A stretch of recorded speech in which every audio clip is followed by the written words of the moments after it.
Hey, good morning, everybody. Hey, good morning. Good to.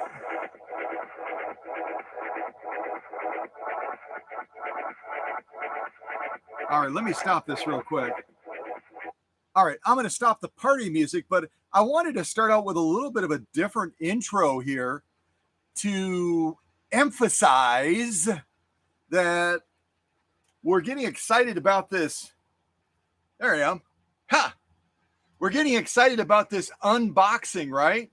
It's a machine out of Minnesota. We don't know what it is, but we're also excited about the fact that this evening, I'm going to be doing an official announcement of the launch of the major contest where I'm going to be giving away a fully restored featherweight from the workshop.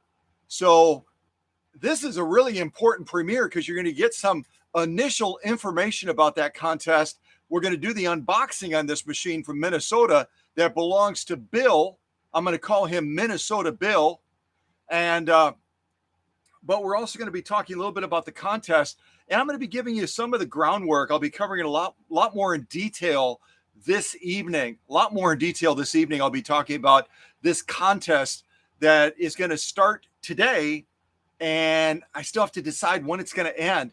But I also, as I'm going around these boards a little bit to give you a little bit of a preview of the celebrities that you can choose for your team, I'm also wanting to get your input on the parameters. In other words, I'm going to say that someone that enters this contest to win this featherweight, along with some other great prizes, like the second runner-up, the third runner-up, are also going to get some really cool prizes. But we have to decide how big these teams are going to be. I'm saying a minimum of 2 celebrities. But when you look at the celebrity pool that we have to pick from, if someone enters this contest, I don't want to limit people to just 2. So I'm going to get your input since you're part of this live stream this morning for this unboxing. I'm going to get your input and ask you to tell me, what should that top number be within reason?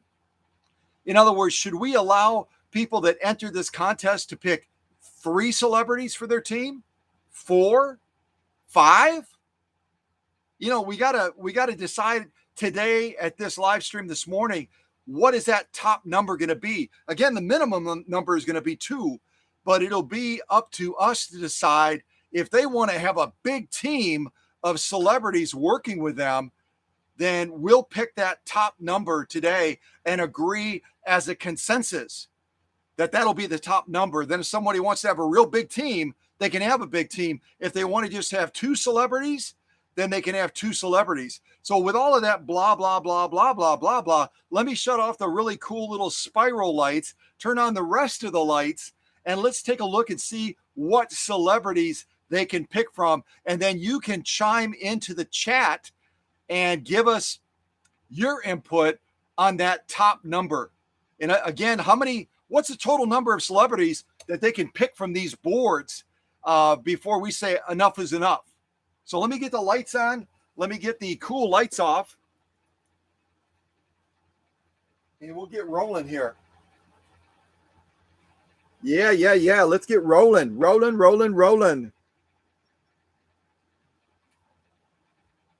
Okay, cool light off. Cool lights on.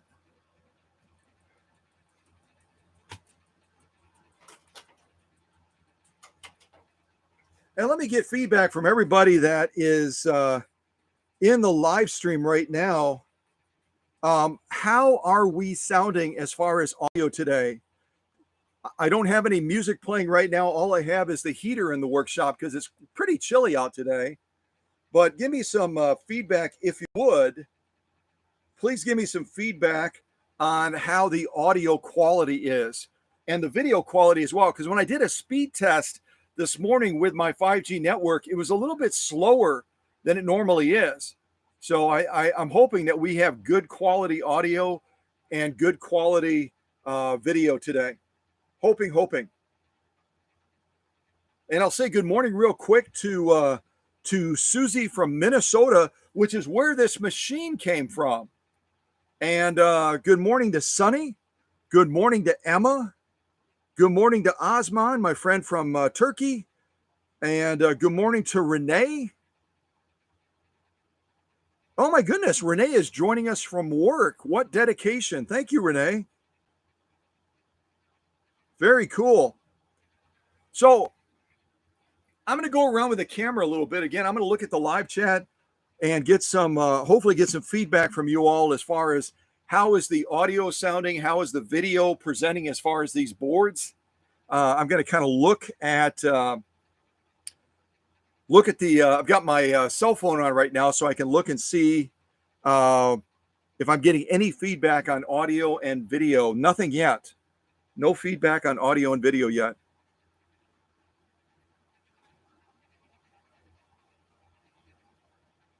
Can you guys hear me at all?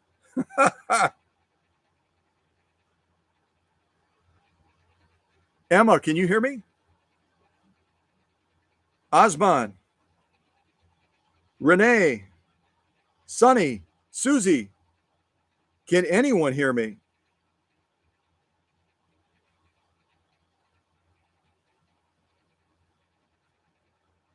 Let me turn the volume up on my cell phone to see if I can hear myself.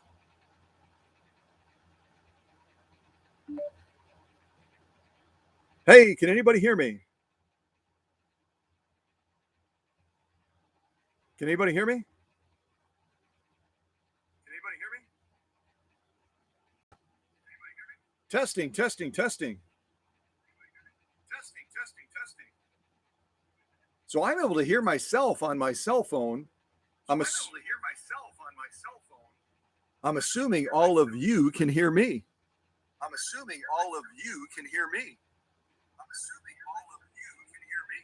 We're getting like a weird echo thing going on.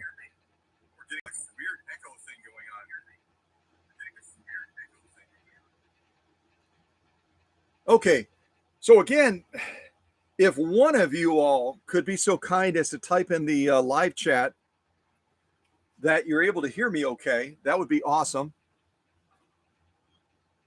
Oh, now I'm looking at the laptop. For some reason, my cell phone is not showing the comments. Okay, my cell phone is not showing the comments. It's not showing them, but the laptop is. So you can hear me. Okay, great. So before we get into this unboxing from Minnesota, again, I'm going to call him Minnesota Bill that sent this machine. I want to show you what the celebrity choices are and then invite all of you to type into the live chat. And because I sometimes miss things in the live chat because I'm focused over here and I'm not focused on what's happening on the screen. But that's why I have a moderating team. I've got Sunny and Emma, it looks like in the live stream today. So I'm going to ask those two ladies, Sunny and Emma, to look and see what feedback we're getting. Again, as far as the top number of celebrities that someone that enters this contest to try to win that featherweight is able to pick. I'm saying a minimum of 2. They've got to pick at least 2 of these celebrities to join their team. But we're going to decide in this live stream this morning, what's that top number going to be? How big can their team be? So let me show you who we have to pick from. So starting over here, we've got Dwayne Johnson. Almost knocked Dwayne over. Sorry about that, Dwayne. I've got Dwayne Johnson, The Rock. He'll be one of the choices. And again, the contestants that enter this contest can pick the same celebrity more than once. In other words, The Rock may get picked on everybody's team. Everybody wants The Rock on their team, or maybe not.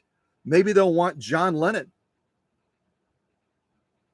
Maybe they'll want Mary Pickford on their team, or Paul Newman. Or maybe they're going to want Kate Winslet that played in that iconic movie, The Titanic. She played in a couple of other cool movies as well. Maybe they're going to want to have a little bit of fun on their team, and they're going to want to have Lucille Ball, who is looking at this free Westinghouse machine like, what the heck is that thing?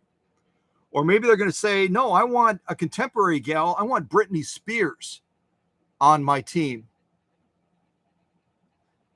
Or maybe they're going to want to go the royal route. They're going to want to go the royal route and say, no, I want Sophie, Countess of Wessex. That's even fun to say, isn't it? I want Sophie, Countess of Wessex. That's a tongue twister right there. So maybe they're going to want royalty, and they're going to say, I want Sophie, Countess of Wessex. And, you know, and I'll explain this more tonight when I explain the contest in detail. But the cool thing about this gal right here, Sophie, is she was not royalty. She married into the royal family and was really a down-to-earth gal. So she'd be a fun one to have on your team potentially. Or maybe they want Her Majesty the Queen Elizabeth here, where she's checking out this really cool Singer machine that was given to the royal family as a gift, along with Prince Philip, Duke of Entenburg. Hopefully I'm saying that right. So there's a lot of choice options here. A lot of choice options. Okay, great. Thank you. So it sounds like the audio is coming through. Or maybe they want to pick this gal right here. And her name is Donna Reed. Donna Reed was in a number of TV type things as well. She'd be a great gal. She's really a worker. Have a great gal on your team. And it looks like she's working with a Slant-O-Matic. I can't see the front of it, but that looks like one of the Slant-O-Matic machines right there. Or maybe they're going to want to have good old Maxwell Klinger. I've got to move this a little bit closer. Hold on one second. Okay, there we got it. Maybe they're going to want to have Maxwell Klinger, Jamie Farr on their team from the series MASH. He'd be a lot of fun to have on a team, wouldn't he? Or Joanne Woodward. Looks like she's working on a Necki machine right there. Or maybe they're going to want to go with Hillary Clinton. She is a go-getter and quite a driven woman, so she'd be a fun one to add to your team. Hillary Clinton, former First Lady of the United States. Or maybe Patty Duke. Patty Duke would be another great one to have on a team for sure. Or Ginger, a.k.a. Tina Louise from that series way back when, Gilligan's Island, if any of you remember that one. Or Judy Garland, who needs to figure out, if she's on your team, which side of the sewing machine to sit on. Poor Judy Garland, this was probably a promotional picture, and they said, Judy, would you please sit down to the sewing machine? And she's on the wrong side of it. So I don't know if she'll get picked for a team or not. Maybe she will. And then finally, a wild card.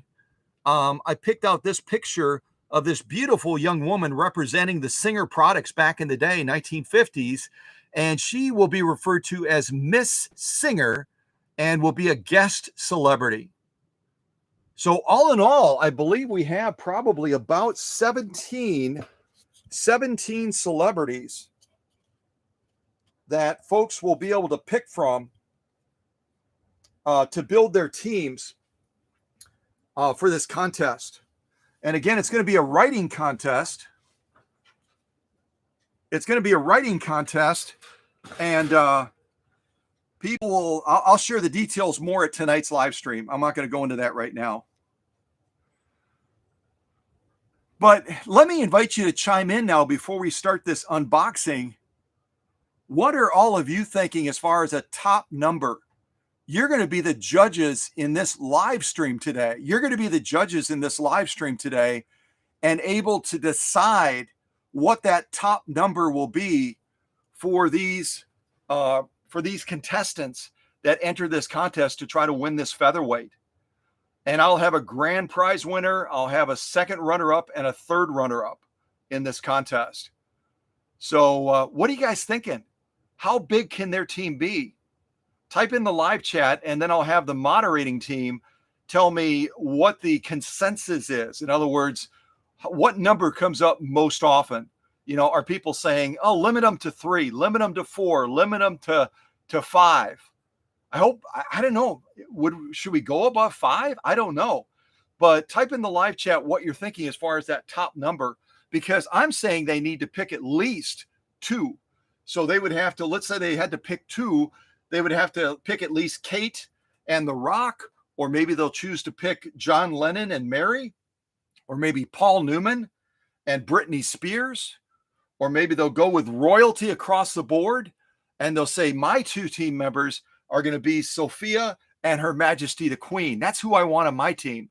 But we're going to give them a little bit more latitude. We're going to say, we're not going to limit you to just 2. That's kind of what I was thinking at the beginning.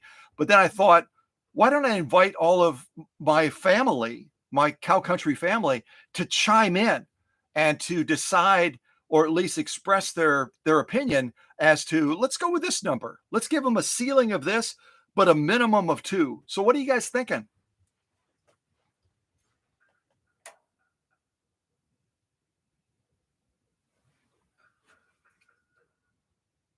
Can't tell if you guys are sleeping or not.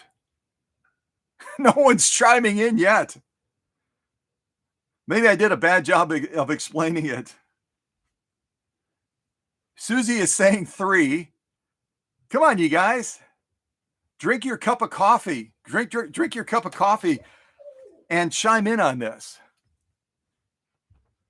So again, we've got about 17 celebrities, I believe.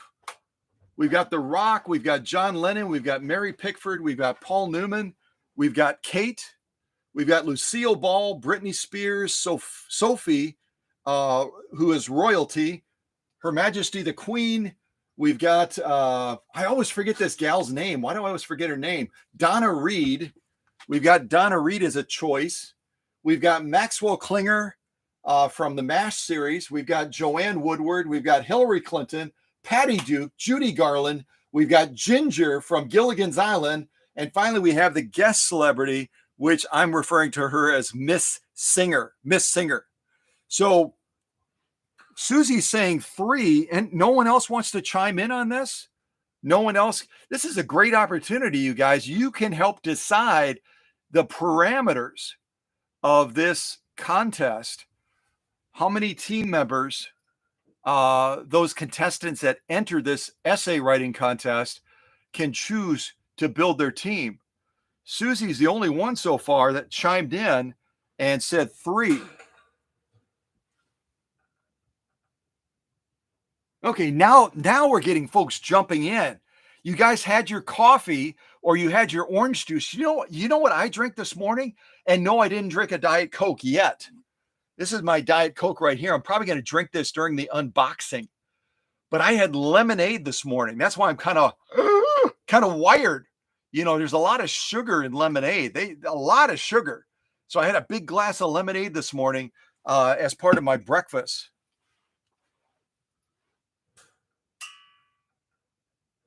Okay, so it looks like, and I'm not going to drag this out, but it looks like the consensus so far is 3.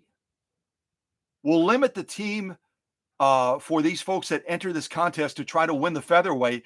We'll limit it to 3. So I'm saying a minimum of 2, and all of you voicing your input are saying a maximum of 3. So someone enters the contest, they're going to have a choice of any of these celebrities up to 3, but they need to pick at least 2. Okay. And you'll hear more about that at the live stream tonight. I'll give all the details of the contest, the specifics about the framework, of this writing thing that they have to do. I shouldn't call it an essay. Essay sounds like schoolwork, even though we have a classroom. I'm not going to say essay. I'm going to say a writing piece, a creative writing piece, similar to what folks wrote for the Calico contest, if you're familiar with that. So they're going to be able to write a creative writing piece and incorporate up to 3 of these celebrities. I think we've got a good celebrity pool. And I think it was Sonny that told me that there was there was a sewing machine shown in the Godfather movie as well. But I didn't have a picture of that. We could always add that as another person to have as a celebrity person to choose from. But I think our pool right now is pretty big, with 17 celebrities for them to pick from. 17. Hey, Joel. Welcome, Joel. Welcome to RJS7. RJS7. And I believe RJS7, at first I thought this person was my brother, because they said they were from Racine, and my brother's first name is Rick, and my brother's middle initial is J. So I saw that screen name of RJS73. And I jumped right away to the conclusion, hey, my brother Rick is on the live stream. How fun is that? And I started to blah, blah, blah, blah, blah, blah, blah, blah, blah, blah about my brother in that particular live stream. If all of you remember that, it turned out to be a little bit embarrassing, because this person from Racine, Wisconsin said, no, I'm not your brother. I'm not your brother. But it's great to have you here as well. I grew up in Racine, Wisconsin. Most of you know that. That's my stomping ground. And it's always great to connect with somebody from my hometown of Racine, Wisconsin. So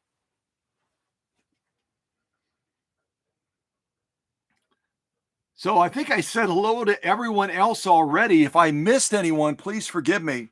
So I'm going to move these boards. I'm going to move these boards out of the way now. I'm going to move these boards out of the way.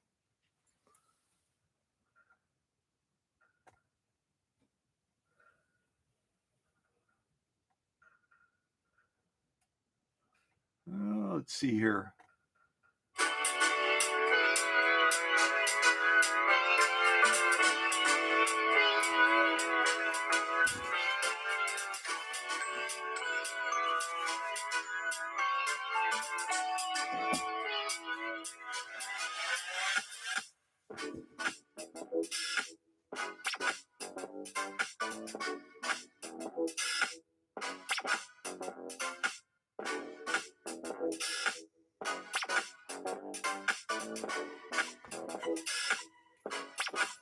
I also wanted to show you guys a couple of other. Okay, music off so we don't get any muffling. I wanted to show you guys a couple of other fun little things that I got for the workshop as well.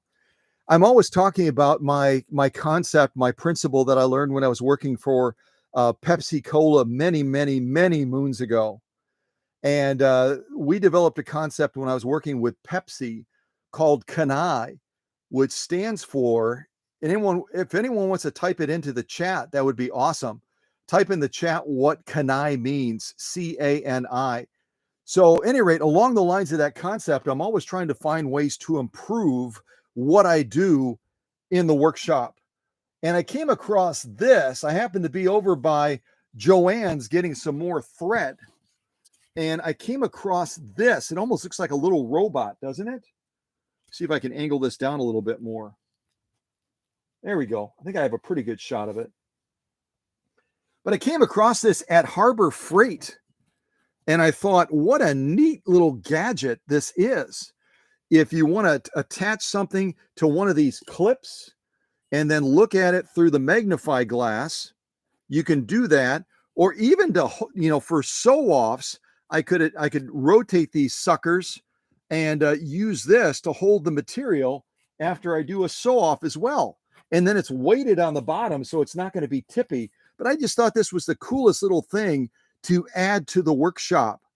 And so if you're curious about these, I don't know if they're going to be available at a Harbor Freight near you, but I just thought it was super cool and super awesome and super innovative. Just kind of rotate it around a little bit. And if there's other ideas on how to use this thing, type it into the chat, but I was thinking of maybe a sew-off holder, or to examine things a little bit more closely. You can loosen this little one right here, and you can slide the magnify glass around a little bit. And I just thought it was super cool. So I'm going to move that to the side as one of my new gadgets in the workshop. And then also this as well. Let me kind of angle the camera a little bit differently. Any of you that have been in the medical field know right away that this is a type of stethoscope. But what it's set up for is for picking up and isolating sounds. When you're listening to a sewing machine, sometimes you can hear a sound in the machine that doesn't sound right. It might be a metal to metal sound. It might be a clanky sound. It might be something rubbing. And what you do is you put these on just like a doctor or like a nurse, and then you touch this metal rod, which has a special receptor in it.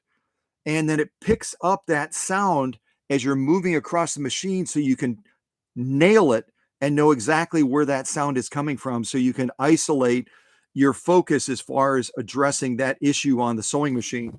So I just thought this was super cool as well. And these are used in the automotive industry as well. I don't know if you've ever taken your car in for service and you've seen one of your mechanics put one of these on, but mechanics use these as well as they're listening to the motor, and they're maybe hearing a lifter on the motor that's making a bad sound, or they're hearing another sound within that motor that they're trying to zero in on where is that sound coming from. When you're using your ear, it's really, really tough sometimes because there's outside sounds, and your ear is picking up all the sounds around that motor. It's not targeting it. So when you touch this to the sewing machine or to the motor, you're able to zero in on it. So this is another gadget now along the lines of the Kanai principle. And I'm guessing somebody's typed it in by now. It's constant and never-ending improvement. I'm going to be better tomorrow than I was yesterday. I'm going to be better next week than I was this week. And it's because I constantly am looking at ways of making my process even better. You know, you saw in one of the other live streams, I'm also using an endoscope now. I'm using an endoscope to go in deep inside of the machines. It's high definition. It's got a light on it, a LED light. So I'm able to look around inside of the machine, check for rust, check for cracks in the housing if the machine has suffered a fall, like that one that I did many months ago that went back to Indiana. So if you have other ideas for me, and I know that Paula Noel shared an idea with me as well, and I'm kind of exploring that. But if you have additional ideas of ways that I can improve my process even more with new gadgets like this, let me know about it. I'm always open to new ideas. I'm always open to making things better. So I'll set this to the side as well. Yeah, cool. All right.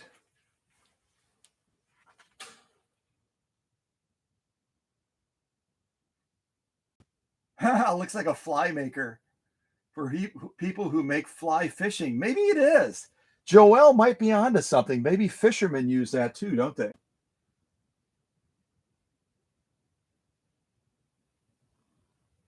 Paula uses her third hand, which may be something similar to the gadget that I showed you, similar to this thing. Paula uses something like this when she's doing jewelry making. Yeah, I'm just seeing if there's any other comments I want to acknowledge. This is a very handy. I have one, two. I use it to. Okay, so Emma has one of these already. See, I was running behind. This is where I always say, sometimes a teacher, always a student. This is where you, as fellow teachers, if you learn about something cool like this, it almost looks like a little robot, doesn't it? Warning, warning, here, let's see if you guys know this TV series. Warning, warning, Will Robinson. Warning, warning, Will Robinson. Yeah, I'm doing a horrible impression of a character from a series way back when. But yeah, it's just a little gadget, isn't it? And you can rotate these practically any direction, up, down, left, right. And yeah, so such a neat little tool that I discovered at Harbor Freight.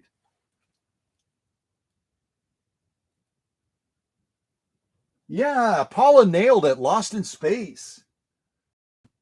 Joelle nailed it. Lost in Space. Emma nailed it. Lost in Space. RJS7 from Racine, Wisconsin nailed it. Lost in Space. I used to watch that series so faithfully when I was a kid. Oh my gosh, I never ever missed it. And then there was that really pretty gal. I don't know what her name was, but they made her up into a green alien. She was the most beautiful gal, kind of like our Miss Singer that I chose for the contest as a guest judge or a guest celebrity. And she had that classic line that all of us remember right away.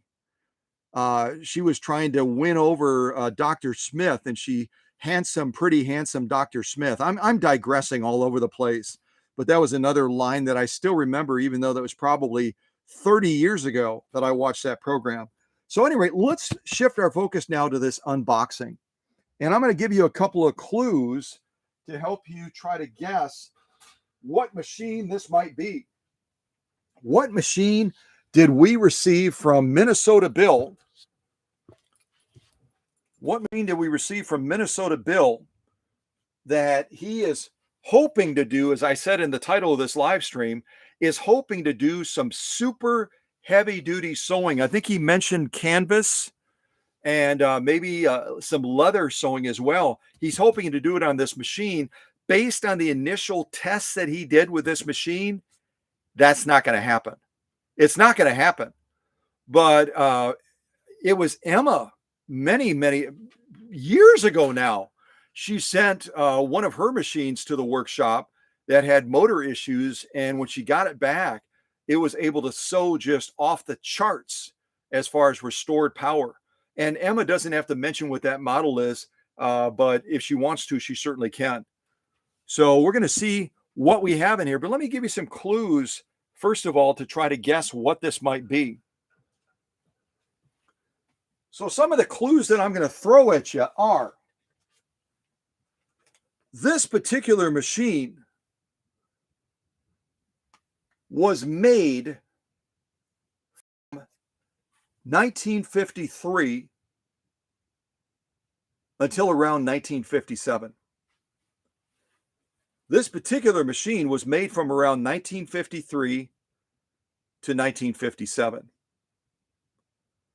And like some of the recent machines that I showed you that were in the workshop, like that Phoenix, remember I talked about that Phoenix that was made in Germany, and I talked about how it was lightweight because it was aluminum. And we talked about the other machine as well, the FOF 1222. That was also an aluminum-based machine as well. So it was much lighter weight. This is also going to fall in the class of a lighter weight type machine. It's a lighter weight type machine. No, those are all the clues I'm going to give you right now. So if you want to spin your wheels about that, all of you are incredibly smart and you're excellent students and fellow teachers. So some of you already might have a hunch as to what did Minnesota Bill send to the workshop. But I'm going to start the unboxing and we'll see what we discover. And if you want more clues, I'll see if I can slide a couple more clues at you. But those are some pretty decent clues that I gave you already. Okay, so let's get into this. Okay, I'll give you one more big clue, and I'll look at the chat first before I do that.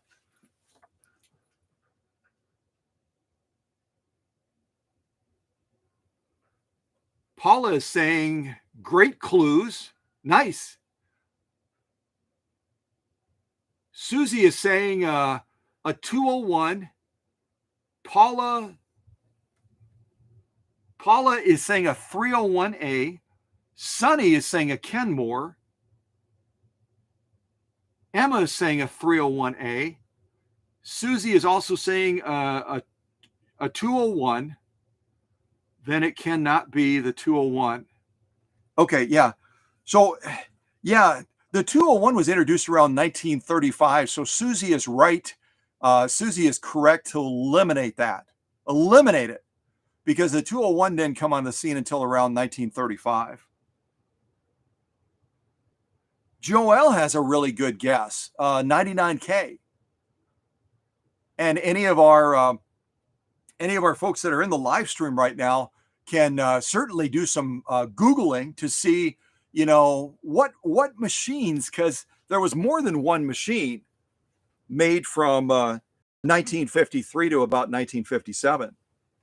Remember, I've talked before about different machine manufacturers, and they've introduced machines in conjunction with other manufacturers in the same year. So, and I've talked before about some of the other machine types and how there's crossover. So the correct answer may have already been typed in the live stream, but I'm not going to tell you yet. I'm not going to tell you whether or not you've already hit that answer. You're going to know soon enough when we pull it out of this box. Plus, we're going to be able to see how Minnesota Bill did in packing this machine. And since Susie is from Minnesota, I'm going to tell Susie that Bill, and Bill doesn't mind if I give his last name. His last name is Bradley, Bill Bradley. Bill Bradley is from the St. Paul, Minnesota area. Now, I'm not really smart on Minnesota. St. Paul, is that considered? You always hear about the Twin Cities. You always hear about the Twin Cities. Is St. Paul considered to be part of the Twin Cities? Or is that, Susie, help me out, or anyone else that knows Minnesota? Susie lives in Minnesota, but is St. Paul part of the Twin Cities? They always talk about the Twin Cities like it's, it's like where you will find Elvis. It's like this big deal in Minnesota. But I don't know. That Bill is from St. Paul. I don't even know where that is in the state. Is that north, south, east, west? See what I'm saying? Sometimes a teacher, always a student. I don't know much about Minnesota. I know that they have 10,000 lakes. If that's true, I don't know who counted them, but at any rate.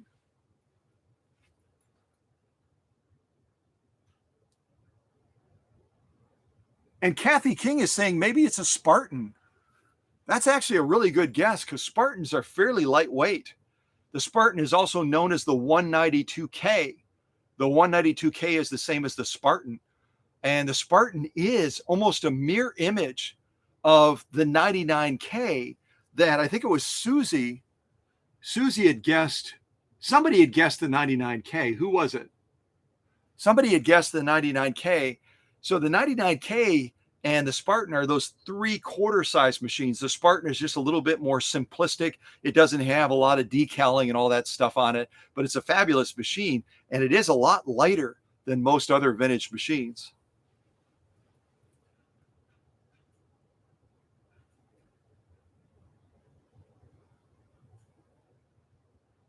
Okay, so yeah, see what I'm saying? This classroom, we learned from each other. I genuinely didn't. I mean, I saw the box when it arrived at the workshop. I think it actually arrived. Yeah, it arrived in one of the live streams recently where I made the reference of saying, "Oh, Hank is going crazy. Hank is going crazy. We must be getting a machine delivered." This one right here. So St. Paul is part of the Twin Cities. And then Paula Noel mentioned a person that's from there. I don't know that name. Who is that person that Paula mentioned? Who is that person that Paula mentioned? She mentioned something about Rhonda Morgenstein. Who is Rhonda Morgenstein? Paula, share with us who Rhonda Morgenstein is. I probably should know, but I don't get out much. I'm always down here working on machines. So oh my gosh.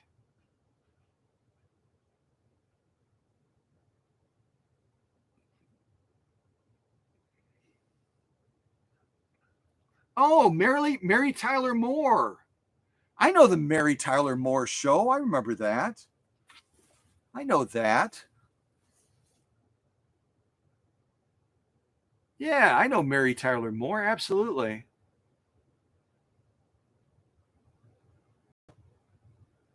She was on that show. So, okay. Yeah. Well, thank you for sharing that. I had no idea she was from Minnesota, from that neck of the woods. Very cool. Very cool. All right. So one of you had said, I think it was Joelle. Joelle said, I'm thinking it's got to be a smaller machine. And I've already told you it's kind of a lightweight because of the box. sometimes on video, it's a little bit hard to tell dimensions. This is not a super tiny box. It might look like it in the shot, but if I get out my little handy dandy tape measure, it's going to be about 21 inches across, and it's going to be about almost 17 inches tall. Almost 17 inches tall, and then from front to back, it's going to be about 15 inches from front to back. So it's a fairly good sized box. I'll tell you what I'll do for you if this helps. I'll tell you what I'll do for you, because I just mentioned lightweight, but what does lightweight mean?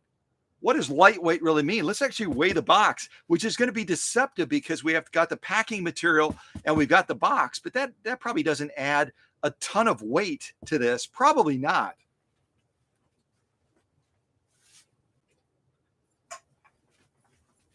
I've already got this calibrated from when we weighed a couple of those other machines.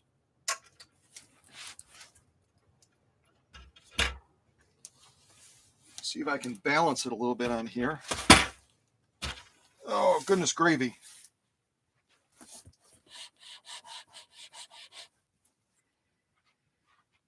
Okay, so let me bring the camera over and show you what we have as far as a weight. Maybe that'll help you narrow it down even more.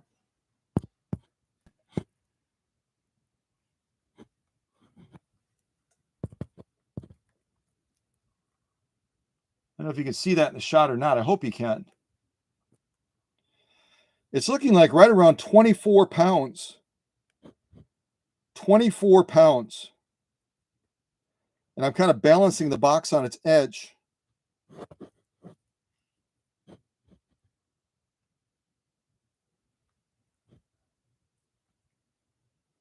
Right around 20. Yeah, right around 24 pounds.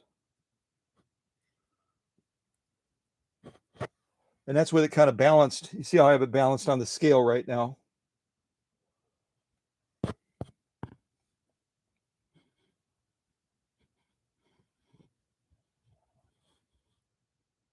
So with the box, with the packing material, all that kind of stuff, we're looking at a machine that weighs in right around 24 pounds. The total package right now, 24 pounds. So not very heavy at all. Not very heavy at all. Really quite light, huh? Now, I don't know. Paula, were you in? I showed that one gadget, the third hand. Did you see the other thing that I showed at the beginning of, or in the middle of the live stream, the other gadget that I just picked up? Were you, I didn't know, Paula may have joined a little bit late, Paula Noel. She being a former nurse, hopefully she saw the other gadget that I showed as well, because that would really be of interest to her. I'm quite sure. I'm sure that would be really of interest to her. So let's see what machine was sent from the Twin Cities area of St. Paul, which I know now because you guys told me that. I didn't know. Had no idea that St. Paul was part of the Twin Cities.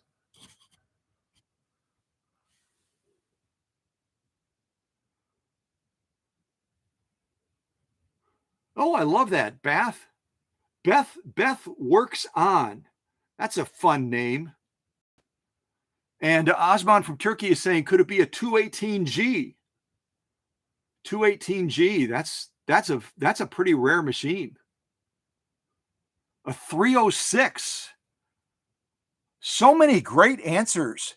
And some of you that are sharing some of these models, if you want to share with the group a little bit more details about that machine, why you think about that machine, or a unique attribute of that machine, something about that machine, like the 306G. And then Emma said a 306. Emma said a 306. Osman said, 218G. I'm sorry. Osman said a 218G. And then we've had the 99. We've had a number of great guesses. So, Paula, Paula, you did not see what I had as far as the other gadget. So let me show it to you real quick. I don't want to digress, but I'll digress anyway. So this I showed just before Paula arrived is a stethoscope, but it's designed for isolating sounds. As you're working on a sewing machine, if you can hear like a metal to metal sound, or you can hear a rubbing sound or a clanking sound or whatever it is, you put the stethoscope on just like a doctor or a nurse would do. And then you touch this rod point to the different points of the machine until the sound becomes very, very evident. The sound becomes very, very pronounced. And then you're able to isolate that sound to that region of the machine and be able to figure out much quicker what's causing that sound and how you need to mitigate it. And they use these also on automobiles too, when they're listening for sounds in the motor and they can't pinpoint where that motor sound is coming from, whether it's a lifter or whether it's a piston or who knows what it might be. So a great new gadget, again, supporting my principle of constant and never-ending improvement. Constant and never-ending improvement. So if there's other gadgets that you all learn about that could be beneficial to me in the workshop, please text me or reach out to me, call me, let me know about them, and I will definitely check them out because I'm always looking to make things better. Yeah, even with my little robot friend now. I've got my little robot friend and my stethoscope. Yeah, kind of cool. All right. So let's get into this. Let's get into this. Oh, Paula did see it. She said no up above. So I thought she said no, I didn't see it. But Paula did see it. See, that's where communication is not always a full circle, right? Communication is not always a full circle. Okay. Well, at any rate, we had a chance to look at it a second time now. So let's get into this box and see what we find out. Kind of pushing down on it a little bit to see how much room I have to cut in. And then I'll go ahead and set my blade accordingly.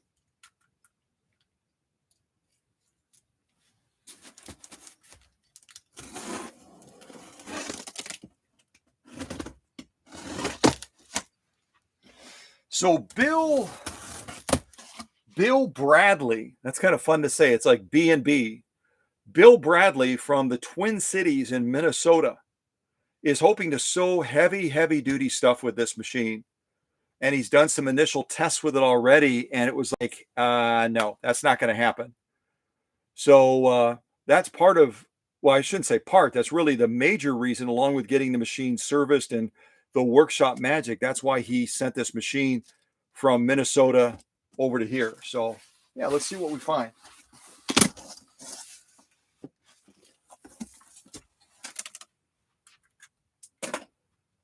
Now I'm gonna test something real quick right now to see if the muffling issue. I don't think we've had any muffling so far. The live stream has been real clean. You're able to hear me. Hopefully it's not muffled. Hopefully the audio quality is bang on. I'm going to turn on a little bit of music and then try talking and confirm whether or not you can hear me or whether or not all of a sudden it becomes muffled. I just want to try it. I want to try it just to see.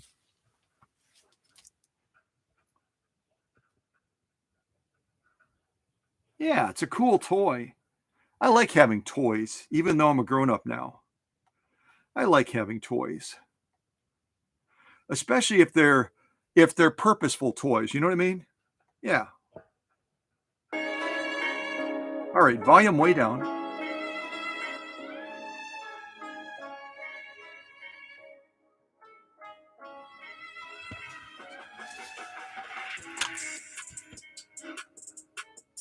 Okay, so I'm going to get your feedback now. I've got some music playing lightly in the background. Number one, can you hear the music?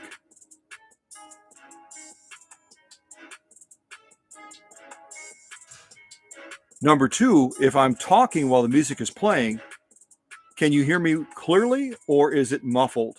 I'm going to look at the chat right now. I've got the music playing lightly.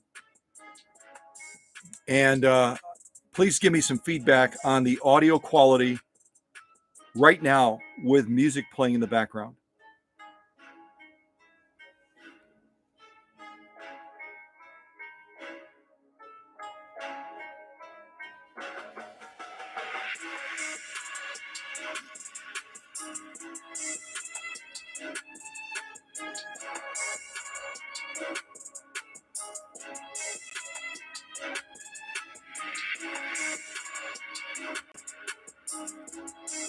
Okay, good. So I'm going to shut the music off now. I'm going to shut the music off.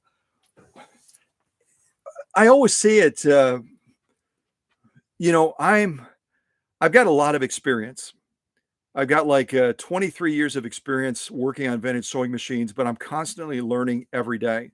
And not just about vintage sewing machines, but when I'm out and about at the restaurant across the street getting coffee in the morning, I'll talk with the old timers and I'll mention something about working on something, and they'll have insight on a way to help me overcome an issue that I'm facing that I never would have thought of myself. They always say it, there's no substitute for experience, and all of us have different experience, right? So I've been struggling with this audio thing. I love music. I want to play a little bit of music in the background and be able to talk and have you hear me and maybe catch a little bit of the music in the background. And I was talking with Emma from Naples, Florida. I was talking with Paula about it as well. And then I started sharing more details about how my setup is in the workshop. The fact that I have this little doodad over here, and those of you that are from an era where speakers were a deal, I've got this Logitech, and this serves as kind of a mid-range and as a tweeter, I think is what it's called. Isn't that called a tweeter? Am I getting that right? It's like a mid-range and a tweeter. And then I've got this big one back here by the King. Good morning, Your Majesty. I've got this one back over here. This is another kind of a mid-range and a tweeter up here. And then this big woofer thing down here, this Logitech woofer. This is a speaker that these guys are standing on right here. And when I get that muffling sound, I usually am over on this workbench over here where we're doing the unboxing, and I'll have this plugged in with this big woofer, subwoofer, whatever these things are called, this tweeter, this mid-range thingy over here. And then I'll also have this one pumping out as well. So I'll have all of those kind of doing their thing, rocking my world, giving me some great tunes. And what it does is it kills the audio where you can't hear me, or I sound like roar, roar, roar, roar, roar, roar, roar, roar, roar, roar, roar, kind of like the teacher in Charlie Brown. So between talking to Emma and Paula, and I mentioned these things, these big speaker thingies that I plug into the laptop sometimes, we all agreed, let's try eliminating them and see whether or not that makes the issue go away. And it sounds like it maybe will. It sounds like it maybe will make the issue go away, which is awesome. That means we can have a little bit of light music in the background during an unboxing like this, potentially, and you can still hear what I'm saying. So that would be a good thing. That would be a good thing. Okay, initial glimpse into the box. Initial glimpse into the box. It looks like Minnesota Bill from the Twin Cities has chose to lay some sheets of like a bubble wrap on top of whatever machine this is. Nothing wrong with this stuff. But again, I always say, you know, there's nothing wrong with using a filler, but you especially want to make sure that it's attached securely to the machine down here. Looks like that's a case, doesn't it? Feeling it. Yeah, I think that's a case in there. So let me set the camera down again. We'll get this out of the box. We'll take a closer look, see what we have. Let's pull these out.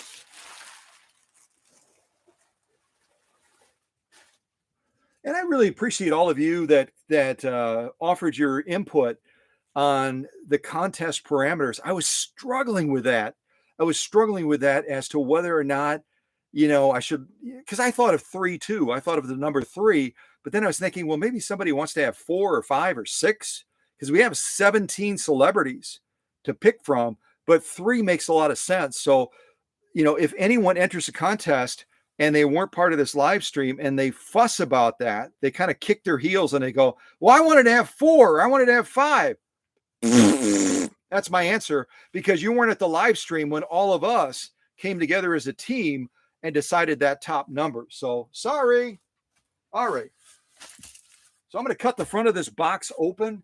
We'll lower that flap down, and then we'll be able to slide this out very, very easily, hopefully. All right, let me test this one more time, see if hopefully we get a good result. Okay. So a little bit of music playing. I'm going to try talking, and hopefully all goes well.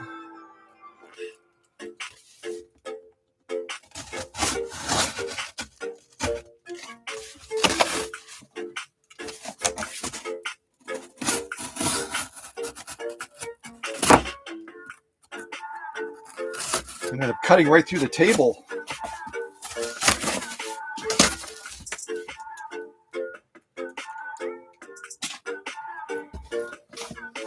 Well, you can kind of see what we have right here. We've got a little field of bubble wrap on the bottom. And then we've got the core of the machine right here on top. So I'm going to just kind of lift this up.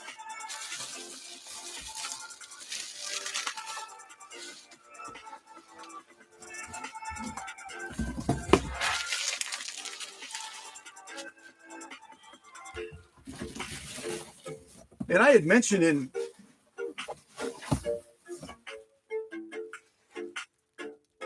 a green featherweight, exclamation point. Paula is saying, Paula Noel, one of the smartest gals that I know. We have so many smart people in our classroom and as part of our family. Paula is now taking a step back and saying, I don't think it's a 301. I think it's going to be one of those green, I refer to them as celery colored featherweights that are really cool. Maybe it's one of those celery featherweights that's in here. But I'm going to give you another clue in a little bit that might help you to zero in on this even more. Almost like this will help me to zero in more on sounds that I'm hearing in different sewing machines that come to the workshop. I'll give you another clue that hopefully will help you to zero in on what machine is this that Minnesota Bill sent? What did he send us? What did he send us? Yeah, I wonder.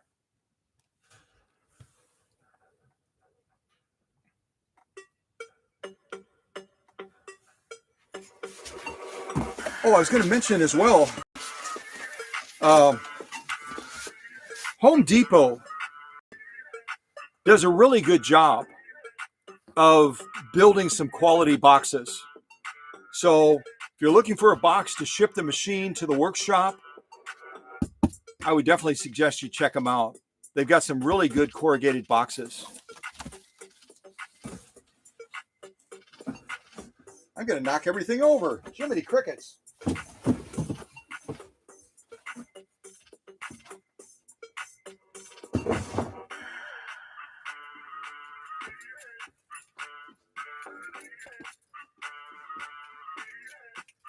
I got to do a little dance. I haven't done a dance in a long time, y'all.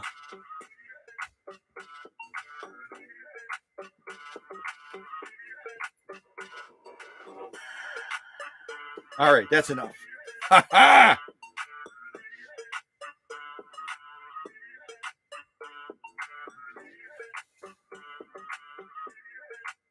Oh, there's another great guess that Beth typed in. She said a 185. Trying to look past the cord here. A 185J. A 185J, and that would be out of Canada. Or a 185K is another model that they made. That's a really good guess. That's a really, really good guess. I even have one of those around here somewhere.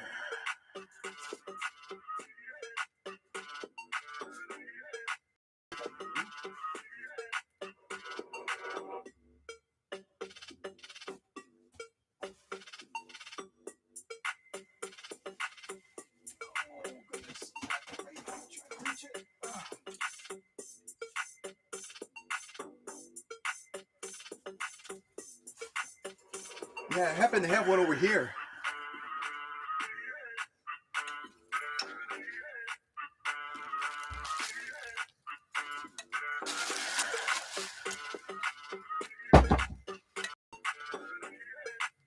So this is again where if you're not familiar with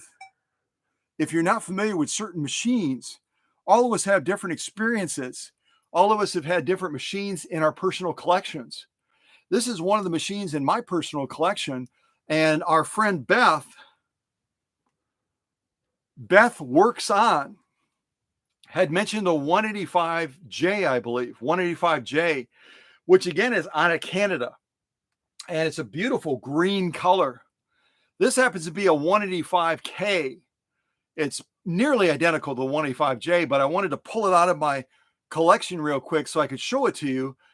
Again, when people mention different machines, if they're within reach and I can grab them, I'd like to pull them out. That way, when you're out and about, you'll right away say, hey, I think that's one of those 185s that's out of Canada.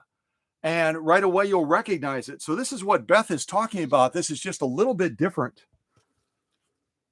But it's got a beautiful chiseled body to it, doesn't it? This 185K right here, it just really looks muscular to me. It looks muscular. And again, it's a 3/4 size machine. This particular one, I already dated it. It looks like it's from 1959. But interestingly, when you look up this serial number, and I don't remember when I did this, this summary. I don't remember when I did this summary. Looks like I have something that came off. That's kind of weird. There we go. When I did this summary, I looked up this serial number, E as in Edward, P as in Paul, 454415. And apparently, when you look it up on ISMAX or whatever, it shows up as a 192K, even though it's technically a 185K.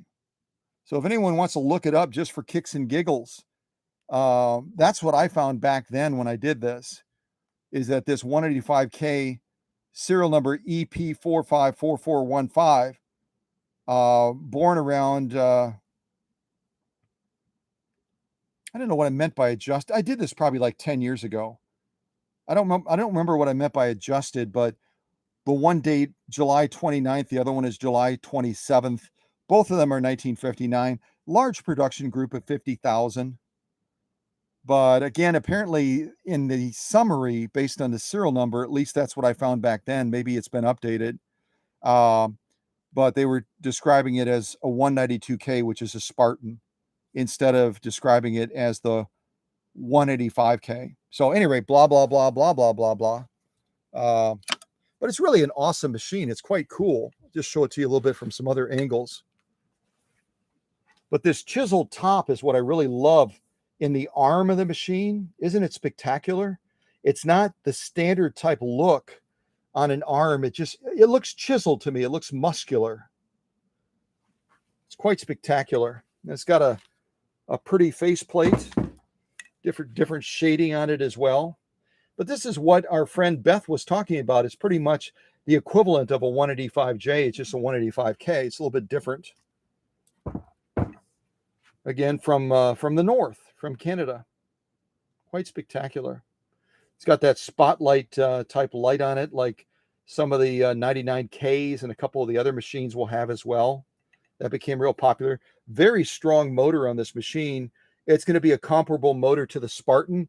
Does anyone know what size motor the Spartan has? This is going to be the same size as that Spartan motor.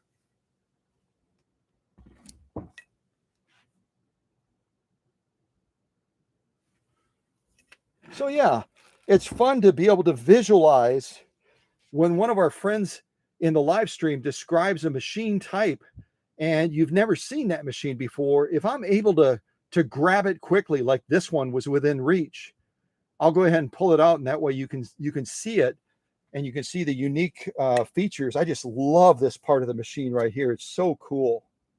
It's so doggone cool. Let's see if anybody answered the motor size. Emma's saying 0.9. It's actually 0.8, but that's an excellent guess. The Spartan comes with a 0.8 amp motor. and so does the 185J and the 185K out of Canada.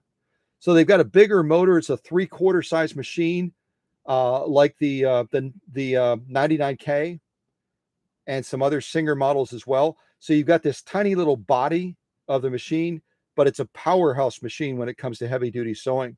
So if that's what we have in here, I'll be able to do a motor service and do all the workshop magic on this machine. And as long as this is anchored in a solid base or a table, Minnesota Bill should be able to do some pretty heavy duty sewing with this machine. So isn't it lovely? I think this is such a pretty machine, such a pretty machine. Really, really quite nice. Okay, let me set the camera down and lift this machine. Let me lift this machine, and I'll give you a little bit more clues if that's okay. The other clues I was going to give you in relation to this is I described this as a lightweight machine. I didn't specifically say it was 3/4 size. I didn't say specifically that it was half size. If I describe a Singer sewing machine as half size, 1/2 half size, what machines that Singer made fall in the class of being a half size machine? This is a 3/4 size machine. A lot of the other machines you see on this channel are full size machines. Certain machines that Singer made are considered half size machines. So they're even considered smaller than this 3/4 size machine. Not that I'm a mathematician, you know that I'm not. But what machine would we be talking about if it's a half size machine?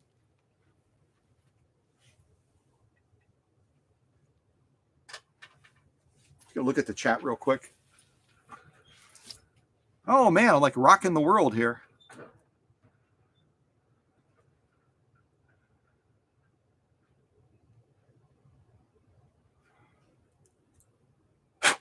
These things get dusty so quickly. Yeah. Paula with a question mark and Emma are correct. Joelle is correct. Absolutely. And I'm not familiar with, let me see real quick. Osman typed in 228M. I'm not familiar with the 228M. Never had one in the workshop. So if Osman wants to share a little bit more about the 228M, that would be awesome. But yeah, the machine that I was pointing to is the featherweight machines. So the 221, the 22-1, the 222K are all technically considered half-size machines, where that machine that was just on the workbench, the 185K or the 185J that Beth mentioned, are 3/4 size machines. And then you obviously have the other machines that are considered full-size machines as well. Yeah, welcome to Mermaider. Welcome to Mermaider. Welcome to Mermaider. Yay. Okay. So let's get into this machine a little bit more and see what we discover.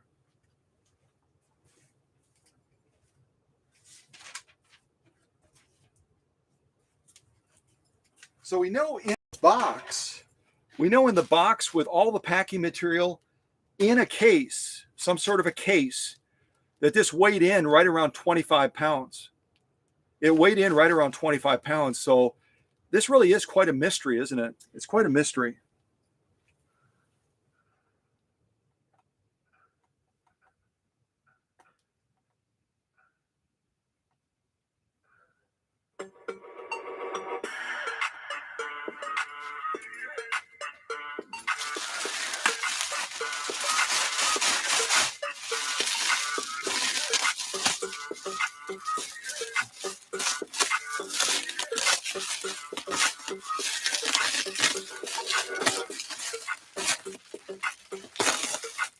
All right, as I start to take off this outer wrap, as I start to take off this cocoon, I'm going to give you a couple more clues. Because I'll tell you this, that among the answers that have been typed into the live chat, there's one or two individuals that have already named this machine correctly. They've already gotten the answer. They've already nailed what this machine is. But I'm going to give you a few more clues to help you zero in even more. Again, maybe it's an oddball machine. You guys remember that machine that I had from California that was made by General Electric, and it was called a Model A? Do you guys remember the Model A that came from California, General Electric? And through research, I was able to determine that you have to treat that machine very carefully, the General Electric Model A, because in the motor casing, there is asbestos in that machine. The General Electric Model A has asbestos as part of the insulation around where the motor is in that machine. So as you take that machine apart, you need to be very cautious that you're not inhaling asbestos.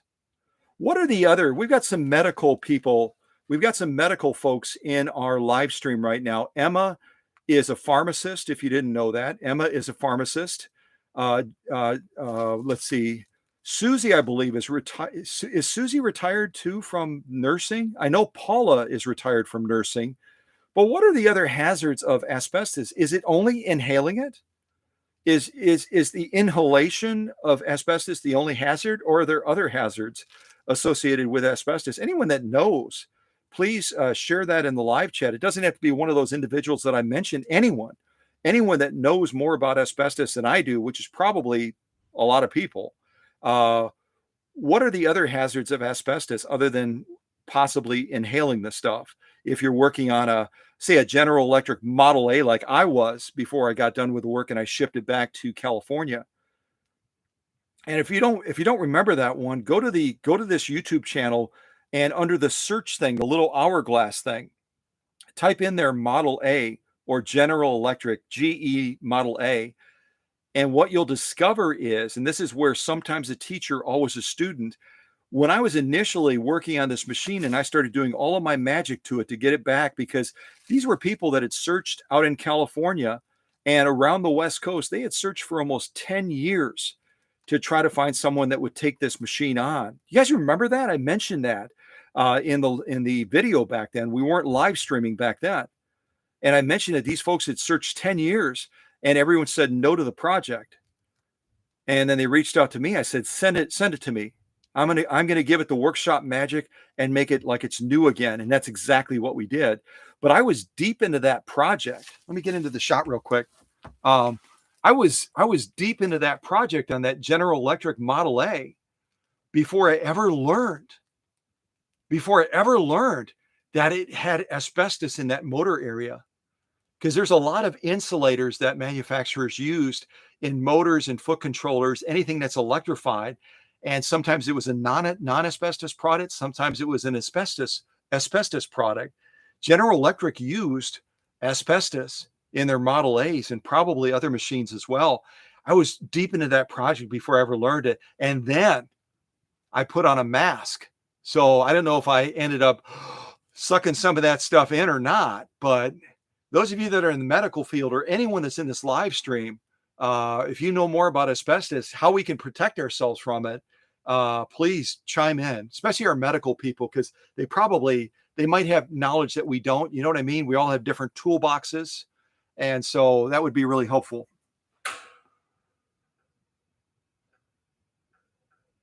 Old flooring too. So yeah. And you know what? I learned this from one of my friends at O'Reilly's. Does anyone ever shop at O'Reilly's for automotive stuff or whatever, pick up oil? The friends at O'Reilly's said that they're still using asbestos today in a lot of the automotive products, like the brake pads. If you've got a car, hopefully you have brakes. Hopefully you have brakes, but a lot of the brake pads are still being made, at least with some portion of asbestos now, because it's such a wonderful thing to resist heat and to wick heat as well, isn't it? That's why they used it so pervasively, not only with sewing machines, but in so many industries. And you'll see those things pop up on the TV channels all the time. You know, if you were in the Navy and working aboard ship, blah, blah, blah, blah, blah, blah, blah, blah, contact us. We might have lots of money for you. A lot of lawsuits surrounded around asbestos too, aren't there? A lot of lawsuits. So, but at any rate, some of the other clues I'll give you real quick is our friends are typing some more information to make us smarter on the hazards of asbestos, how we can protect ourselves, you know, what to look out for and all that is I'll see if I can give you a couple more things to zero in on what this might be behind us.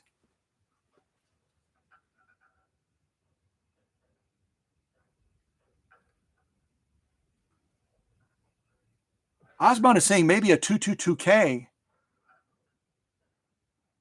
Yeah, maybe.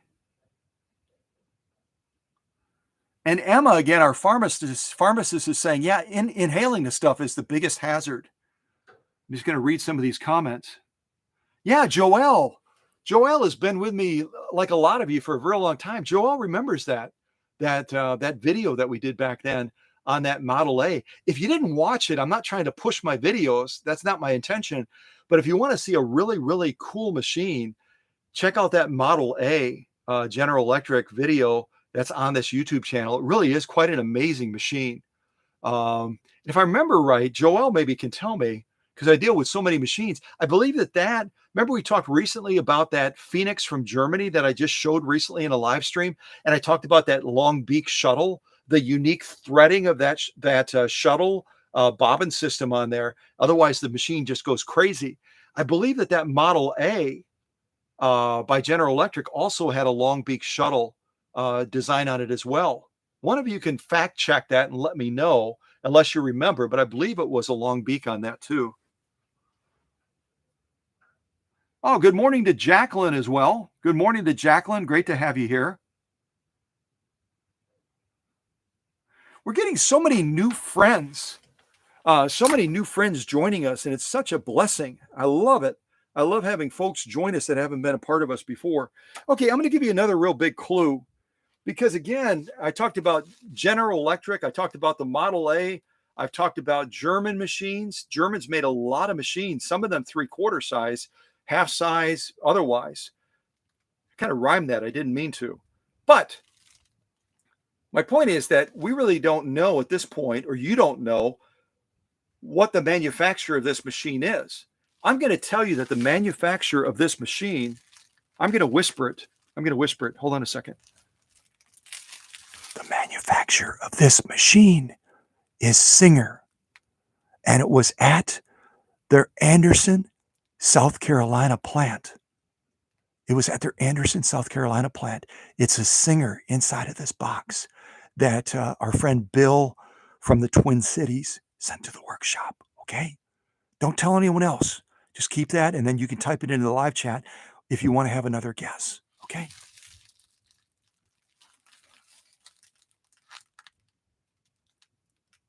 Yeah, we do have fun, don't we? We do have fun. I agree.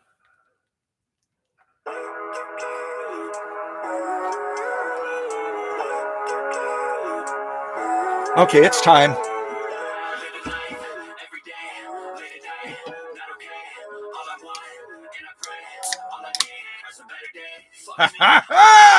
So foggy, but I've never seen clearer. I don't really think anyone can save me, and honestly, I'm not really sure I want saving. I like to be my own worst enemy. There's no risk if you don't try at anything, so I'ma just keep buying everything. See you in the next life, I could be a better me. I don't think that my head's all straight. Gotta flip it and grip it and go and get an X-ray.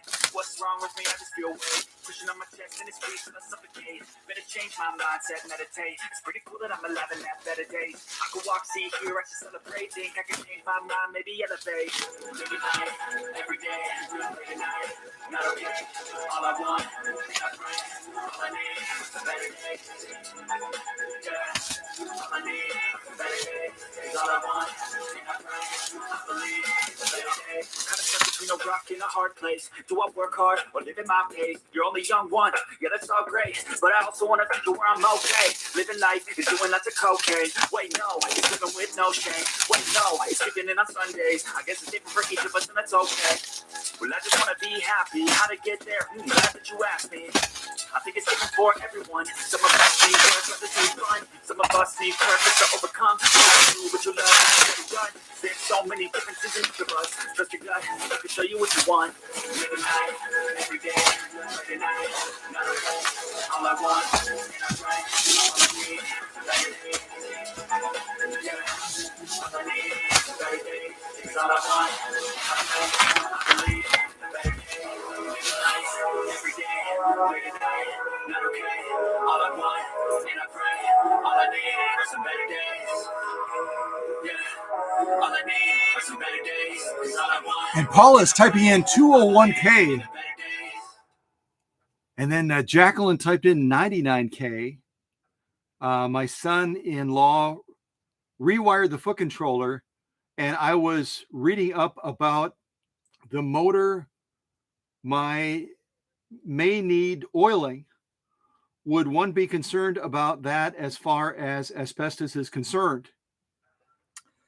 I can tell you that it depends on the year of the 99K, but you're not going to be using oil if you're talking about the motor. You're not going to be using oil on the motor. If Paula or Emma would provide some guidance to our friend Jacqueline as far as the proper, what do we use on motors? In other words, there's an oiling point on either end of the pulleys. There's one on the output pulley where the motor would connect to it, or excuse me, where the belt would connect to it for the motor. And on the opposite end of the motor, there's another lubrication point on that motor. We don't use sewing machine oil. What should we use? What should we use? I'll let one of our moderators take that question if that's okay. Let one of our moderators take that question.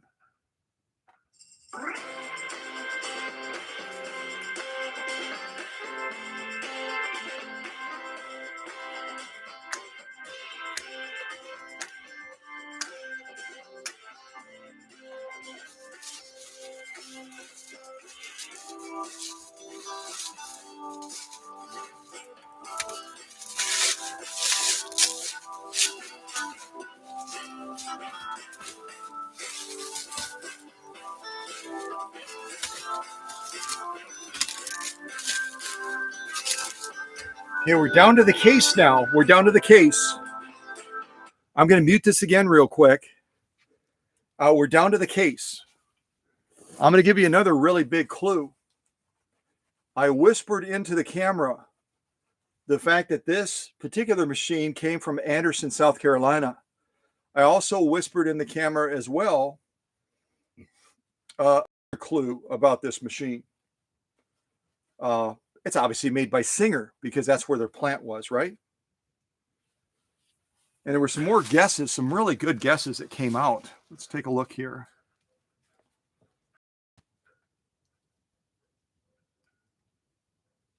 Yeah. Thank you, ladies. Thank you to Paula and Emma. You don't want to use sewing machine oil on motors. That's an electrified field and it will cause all kinds of havoc. So my leaders are absolutely spot on. You want to use a grease. The grease that I use on motors, most of you have seen it. And some of you actually have it because I sent it to you. But I use this grease on motors and gears as well. Anything at all that's going to have a little bit more spin up and need a little bit more protection. Back in the day, they used kerosene on a lot of motors. Kerosene was a very common thing to use on motors. But this provides a little bit more protection from friction and viscosity when you're dealing with a grease type. And they do sell greases aftermarket now that are appropriate for sewing machines. Don't just pick any grease because there are greases out there that can actually be harmful to sewing machines because of their consistency, the way they're made. So make sure you choose a grease that's going to be appropriate for a sewing machine. Not just any grease at all. And please, let me actually look in the camera when I say this. Please, do not use on any part of your sewing machine, not just the motor, but anywhere in your sewing machine, do not use WD-40 and don't use the 3-in-1 type lubricants. And I've talked about this multiple times. So if Emma or Paula or any of the others that are regulars want to share with the rest of you, why do I feel passionate about that? Why do I feel passionate about not using WD-40 on our sewing machines anywhere? And why do I feel passionate about the 3-in-1s? And Paula, I know Paula and I had a very detailed discussion because she's a part of a number of groups on Facebook and elsewhere where they really push the 3-in-1s. And we talked about not only the fact that it doesn't work effectively, but there's also certain hazards And I know Paula's got a great mind and she probably remembers that discussion, but we talked about some of the things that they put in those 3-in-1 oils that can be downright harmful to you, can be downright harmful as you're oiling your machine with that stuff and you're getting it on your skin. And, that factor of that dermal absorption through our skin for different things that we're touching on our sewing machines. So, if Paula or Emma or anyone else wants to talk to that point, that would be fabulous.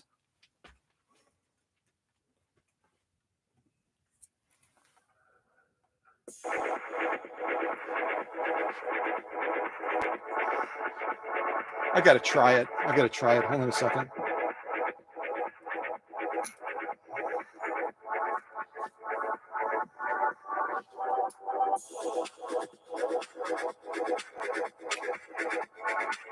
That's pretty cool. I love it.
Okay, I'm going to shut that off real quick and just take a quick look at the chat.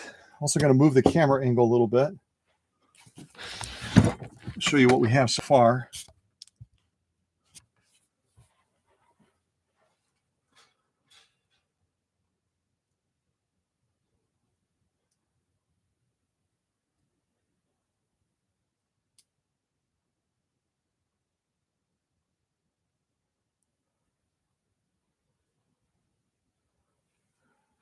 Oh, thank you. Thank you for your service, Mermaider.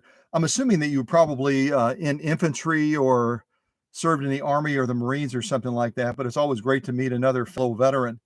Um, I think that there's a lot of truth to what Mermaider said about firearms, semi-automatic firearms needing similar lubrication needs to sewing machines. The only difference I would draw is that uh, the action on a semi-automatic firearm is going to be a little bit different than a sewing machine. In other words, on most firearms, there's going to be pivot points or slides on those firearms. Sewing machines have a lot more movement and mobility to their parts than firearms. And so I talked about this in another live stream. I talked about this in another live stream where there are certain points. There are certain points on the sewing machine that people will be oiling, and those parts would actually be better served with grease, an appropriate grease for the sewing machine. So, there are a lot of correlations. I also have had people reach out to me that one of the gentlemen that I talked to, I think he was from Missouri, and he talked about being a retired watchmaker and now having an interest in sewing machines. And he was talking about using the oils that they use to lubricate clocks on sewing machines. And he and I had a wonderful discussion about that. I learned a lot from him, and he learned a little bit from me because I talked about, the fact that the friction, the heat, the viscosity that occurs within clocks is nothing like the environment of a sewing machine. And so the oil that you use in a sewing machine has to be a little bit different than what you would use in a clock because there's so much more friction, there's so much more heat, there's so much more spin up inside of sewing machines than there are in clocks or even firearms. And you know, some lubrication is better than no lubrication, but the best lubrication is really what we want to aim for so we can maximize the performance of our sewing machines. I hope that makes sense. I hope that makes sense. And again, thank you for your service, Mermaider.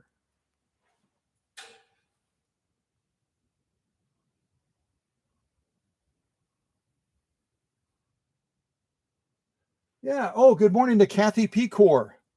Kathy Pecor, who is our previous grand prize winner, if you all didn't know that. Uh,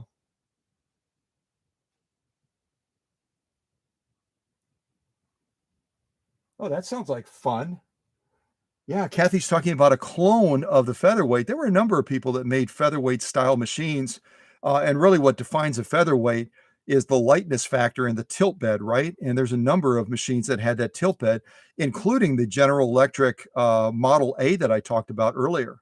That Model A that by General Electric also had a tilt bed, and they argued that they were the first one to come out with it, even before Singer. So, very, very cool information. Thank you for sharing that. But again, thank you to Kathy Pecor for entering the last contest. I haven't decided yet, and maybe this is again where I can get input from all of you. I might go a different direction, even though you'll give input. So please understand that. My camera's dirty. Hold on one second, real quick. Um, but I've been struggling with. Hold on a second. You're going to see this thing go blurry because I'm just going to clean the screen of the camera real quick. It's got some dust or dirt on it. So it's going to get blurry. Sorry about that. So what I was going to say is I'm struggling with whether if someone has been a grand prize winner previously, if I was going to exclude them from this contest, especially considering that I'm giving away a featherweight. If someone doesn't already own a featherweight, some of you I know have multiple featherweights, and Emma and I are good friends, and I know that she shared with me she's got multiple featherweights, not just one or two. She's got more than two, and she's got a 222K as well, and she just has a treasure trove of machines. But I'm struggling with whether or not I should exclude grand prize winners that have won previously. Mary Klein is one of them. Kathy Pecor, that's in the live chat right now, would also be excluded because she just won that 170th anniversary Singer Class 15 machine that I just gave away with the last contest milestone at 12,000, I guess it was. So what do you guys think? And again, I might, even though you express certain opinions, please don't be offended. I might go a different direction anyway. And I need to check with my leadership team as well. And some of my leaders are present now. But should major prize winners in the past be excluded from this contest that I'm going to describe in the live stream tonight? I'm going to give all the details on the contest that's going to involve celebrities like Donna Reed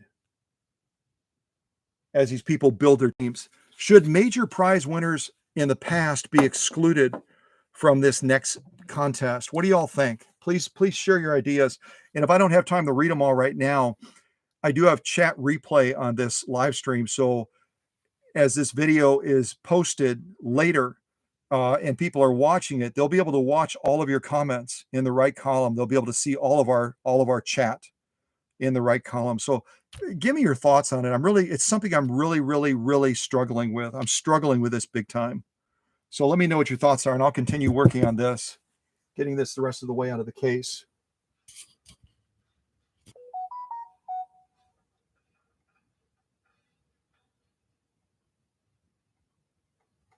Oh, and see, you know what?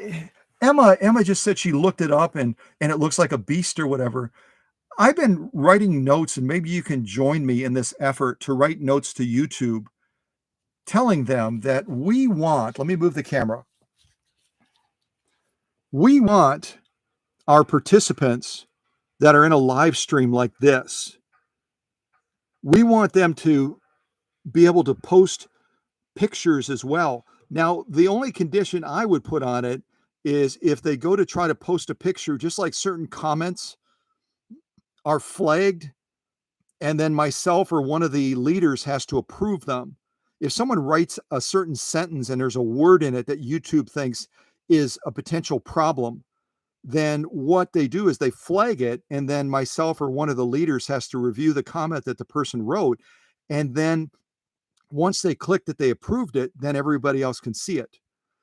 We could do the same thing with pictures, just to make sure we don't have somebody that's, inappropriate trying to put a nasty picture up in our live stream or something like that. But I would love to be able to have that so that, like Emma said here, she just looked up this machine that Kathy Pecor was talking about. Emma would be able to post a picture of that for us right in the live chat, and we'd be able to look at it. Don't you agree? Wouldn't that be a great thing to do? And yeah, YouTube is still, they haven't done it. I wish they would. I wish they would. Doggone it. I wish they would. Yeah, they should. Come on, YouTube. Come on, guys.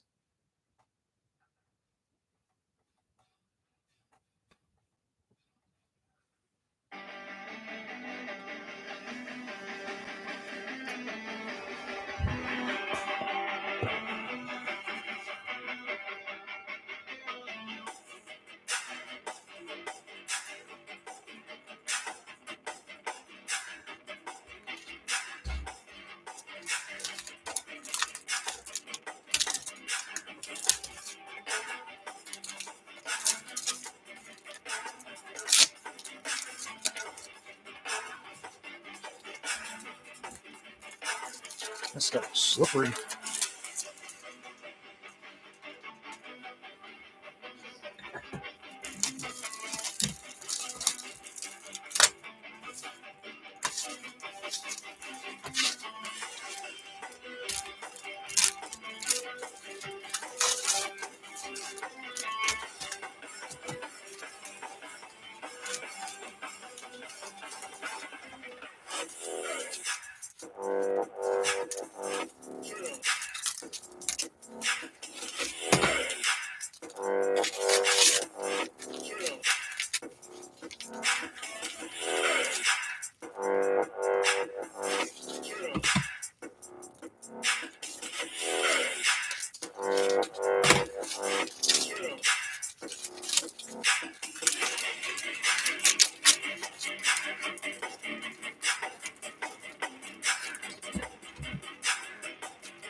Oh, okay.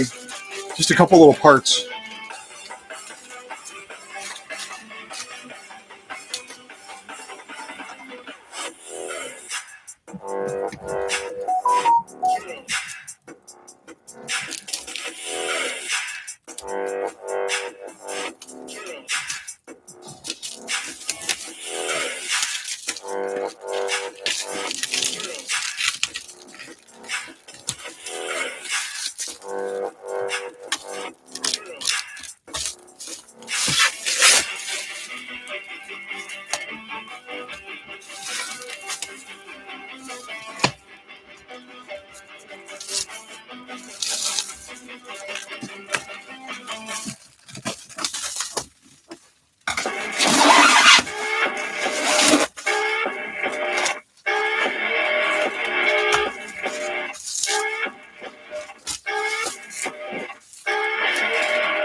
I'm just looking at some of the comments real quick. Because I'm not going to read all the comments right now. I want to continue to march forward on this. But if either Paula or Emma would go ahead and text me the consensus vote, just so I have that input on, are we excluding previous major contest winners from this contest, or did the majority of people say go ahead and include them anyway? I'll wait to read a text from either Emma or Paula on what the consensus of the group is saying. And again, I might go a different direction, and I also want to get some other input from some of the other leaders that might not be present. But I do want to, it's something I really struggled with, and I'd like to get as much input as I can, so that I don't, that I make the wisest decision. But, I have some people like Mary Klein.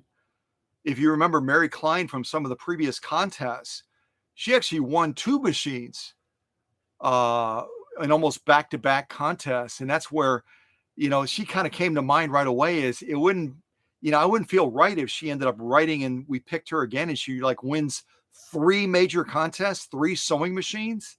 I think that's a little bit over the top, but at any rate, I'll read what Emma and what Paula text me, and I'll kind of weigh that in and kind of soak it in before I do the live stream tonight. I'm probably going to do the live stream like around 7 p.m. Central Time, 7 p.m. Central Time. So West Coast folks, I think that would be, is that 5 o'clock? Mountain Time would be like 6 o'clock, I think, or something like that. And then for East Coast, 7 o'clock would be around 8 p.m. I hope that's a good time, but that's what I'm planning on doing, is it's starting at around 7 o'clock and then going over the entire, framework of the contest, describing it in depth. And then also at that point, explaining that we made a decision at this live stream today that they can pick a maximum of 3 celebrities, but they need to pick at least 2. We decided that in today's live stream. That's why, folks that miss live streams and want to be a voice, they might miss out sometimes if they're not here, right? So those of you that take time and put your life on pause to join live streams like this, you're going to have a voice in certain decisions that affect a lot of people. And they might not be happy with it, but that's, it is what it is, right? So, but tonight I'm planning on starting the live stream around 7 p.m. Central. I would try to do it earlier, but then we kind of exclude our friends that are on the West Coast. They might still be at work at 4 o'clock, but most people will be off by 5, hopefully. So I don't want to exclude our friends that are in the Pacific time region or whatever that's called out that way. So at any rate, I wanted to share that.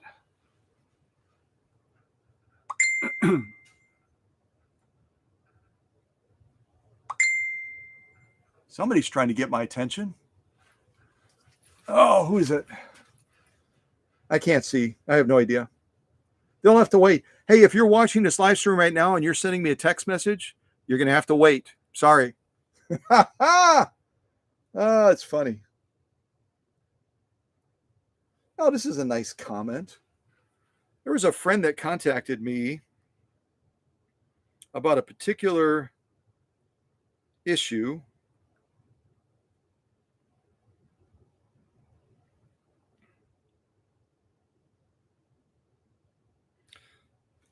And I shared with her my, again, I'm always a student, right? But I'm also a teacher.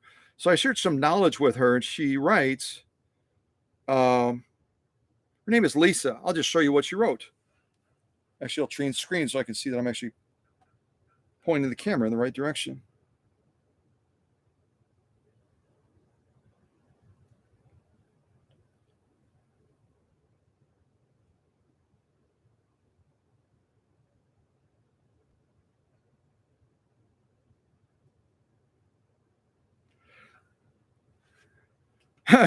She's funny. She writes, "Can't believe I looked for reassurance on the internet."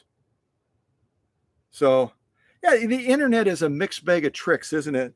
And I say that all the time. That there is misinformation that sometimes is distributed through some of the groups on Facebook, some of the blogs and other places like that. And I'm sure that, there I am. I'm sure that these people have the best of intentions with the information they're sharing, but sometimes the information they're sharing is just dead wrong about vintage sewing machines. So that's where this classroom allows us to share things back and forth, zero in on the facts, and then take those facts out to all of our areas across the world so we can get people on the right path, get them on the right track. Because if you hear, what do they say? If you hear a lie or you hear misinformation enough times, you start to accept it as fact. And that's kind of what this lady was saying in the remark that she wrote. She was getting all kinds of misinformation about the topic we were talking about. And after our discussion, she felt like she was well grounded. So you have the same opportunity as fellow teachers to do that wherever you're from. You might be somewhere in the US, you might be somewhere around the world, like Osman from Turkey or Robert from Germany or wherever else.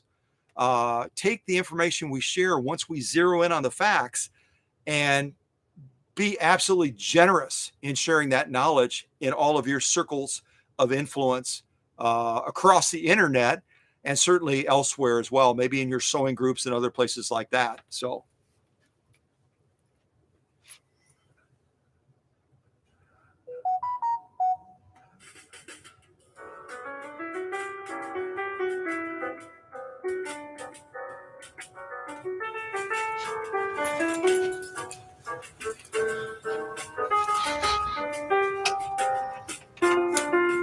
Okay, another real quick, one more quick hint on what's in this container here, what's in this carrying case. I will tell you this, that this particular machine is more rare. This particular machine inside of this case is more rare than the coveted Featherweight 221 or 22-1. They only made 514,250 of these. They only made 514,250 of these machines, whereas they made about 3.5 million featherweights. And I'm talking about the regular featherweights, not the featherweight convertible, not the featherweight free arm, not the 222K, but the standard featherweights. They made about 3.5 million of them. This particular machine, they made only a little bit over 500,000 of them during the production window, which again was from 1953 to 1957. They only made 514,250 of these machines. That's pretty cool. That's pretty doggone cool. My thing is really rocky today. I'm sorry about that. You probably feel like you're going through an earthquake or something.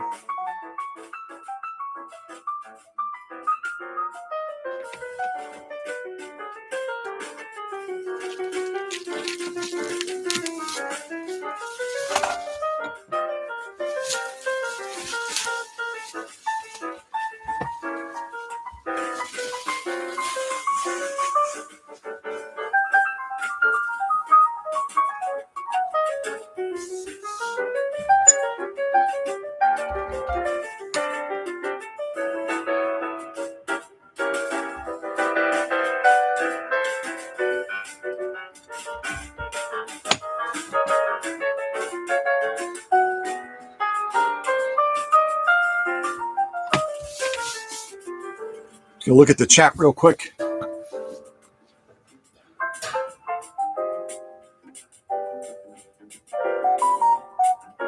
Emma and my dear friend Mindy from the beautiful state of Nevada. Ladies, you are incredibly smart. You remember the previous numbers that I mentioned in other live streams. You remember me mentioning that number of 514,250 in relation to this machine. And like I said, this answer was mentioned early on, and I'm not going to make the mistake that I did in the previous live stream.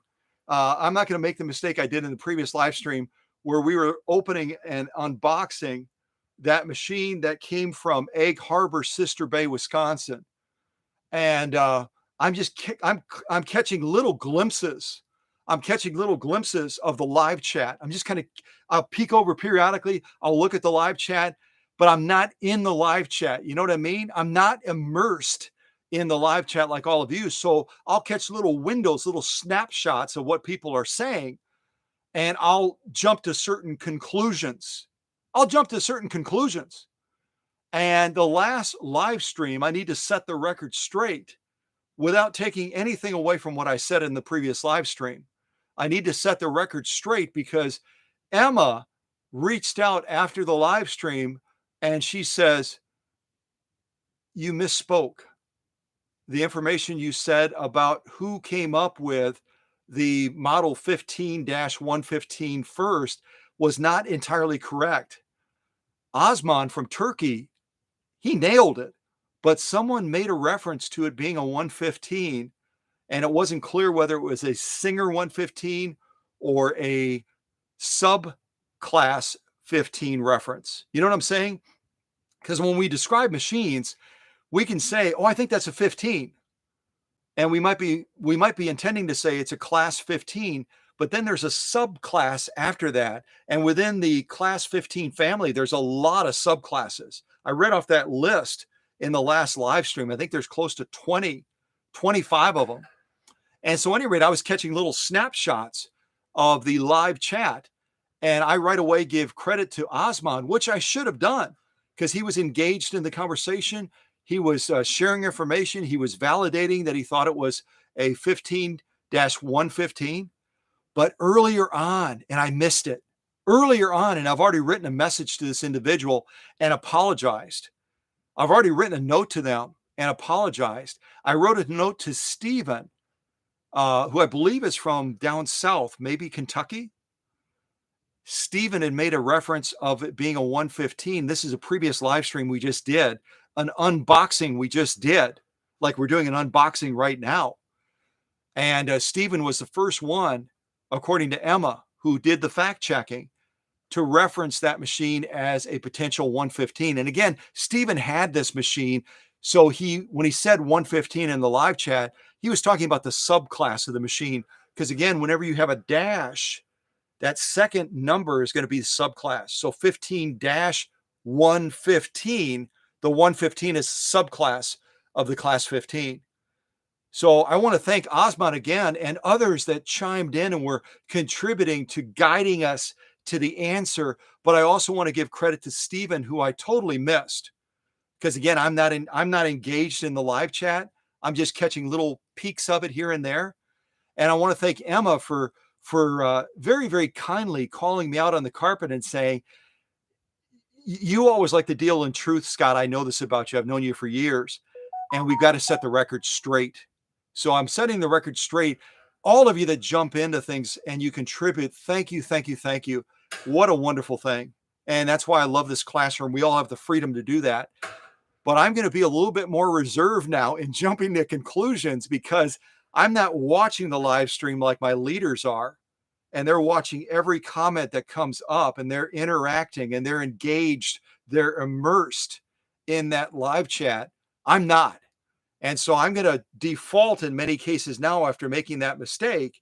I'm going to default to one of my leaders and saying, "Hey guys, where are we at? What's the input?" That's why I said, text me after the live stream and let me know what folks are saying as far as a previous grand prize winner being excluded or included in this next major contest where they can win a featherweight sewing machine.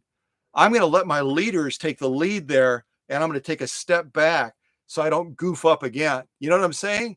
But again, if Stephen is either watching this now or maybe he's in the live chat because I haven't been watching everybody that joined, or maybe he's in the shadows right now.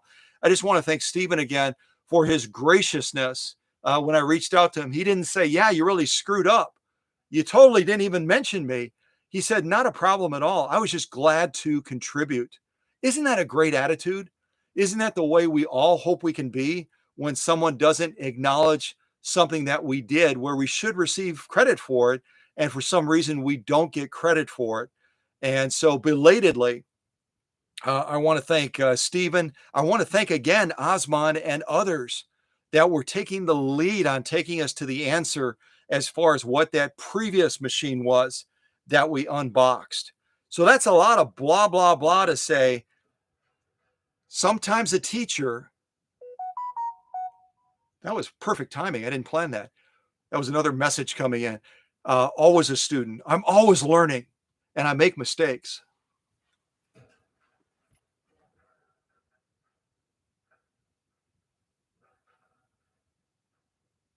Okay, so let's get into this. Let's finish this up. Let's finish this up.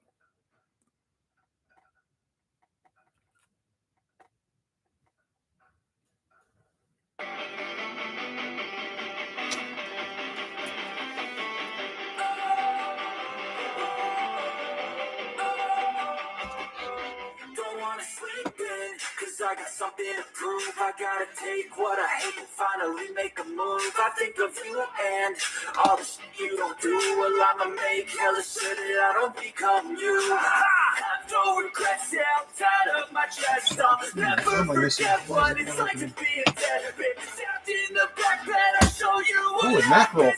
That was really stuck. Too many crickets. I feel this pain, you already know. Turn that to gains, let my money show. I've got these things that I can't let go. Okay, so all of you that were guessing that it was a 301A, all of you that were guessing, and much, much earlier on, I'm not even going to say who it was because I don't want to goof up and get it wrong again. But a number of people earlier on in the conversation right away zeroed in on it potentially being a 301A. And we still can't see it yet, but we're going to assume that it's a 301A. Again, that was made from approximately 1953 until 1957. 1953 to 1957, they only made 514,250 of the 301As. Can anyone type into the live chat? And I'll just let the leaders kind of moderate this. But can anyone type into the live chat the machine that is a sister to the 301A that preceded it by about a year? Tell us a little bit about that machine. When was that machine manufactured? How many of those did they make? If anyone knows that information, if the leaders point out who it is, I'd like to give them kudos and a gold star and just say, great job, great job. As a matter of fact, I'll go further than that. If someone wants to nail the information on the model that just preceded this one, the 301A, and share some of the specifics, when was it made? How many did they make, etc. I'm going to grab a book and show you the book that I'm going to give you.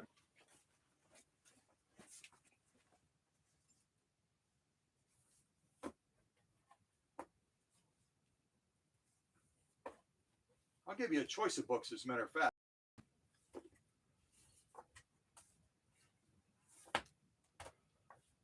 Oh, goodness. I've got a lot of books. I've got a lot of books. Any of you that have been in the workshop, you've seen my stack of books. So if anyone wants to help us out as far as the information on the machine that preceded the 301A, how many did they make, when was it made, etc. And you reach out afterwards, and I'll let the moderators confirm who gets the answer correct, because I'm not really good, apparently, in reading the chat in detail. But I'll either give you a choice of the Quilter's Computer Companion, which it says includes the Quilter's Internet Yellow Pages, blah, blah, blah. Just an interesting book and rather thick as well, as you can see. I think it has about, see if I can see the number here. Has about over 200 pages. Or since we're talking about a Singer sewing machine, you can have this really cool, it's part of the Sewing Reference Library by Singer, and it's called The Perfect Fit. It teaches you tailoring skills, seamstress skills, and all that kind of stuff to really know how to fit garments and stuff just perfectly. So you have your choice of either one of these, and I'll let Paula and Emma kind of confirm if someone nails the information once I tell you what it is. Unless you already know, then if you contact me afterwards, or if you want to contact me afterwards. Once Paula and Emma confirm that you got it right, you can have your choice of either one of these two books. So I'm going to give you a little bit of time to answer that, and then I'll give the information just to confirm it.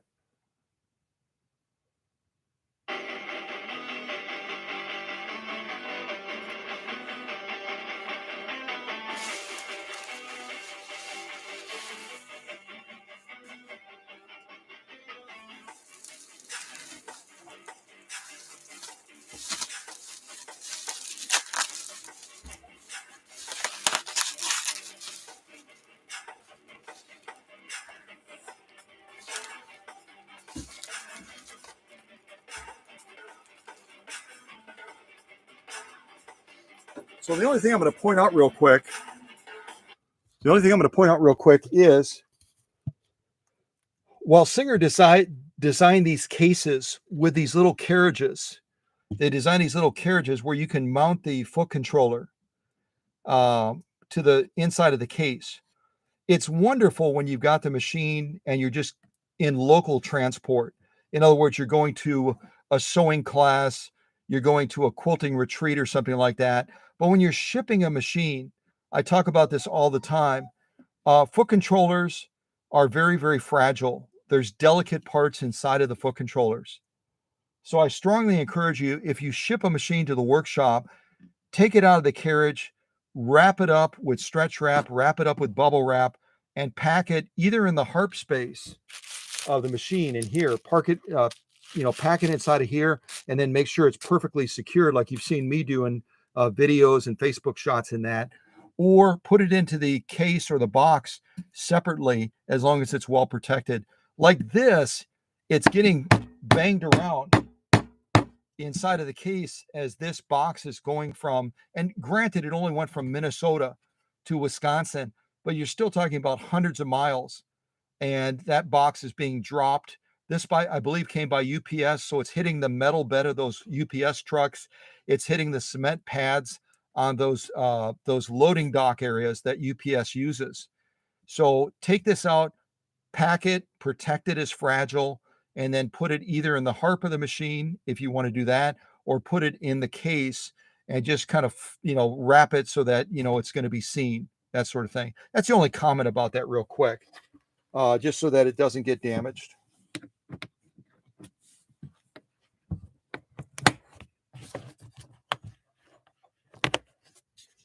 Okay.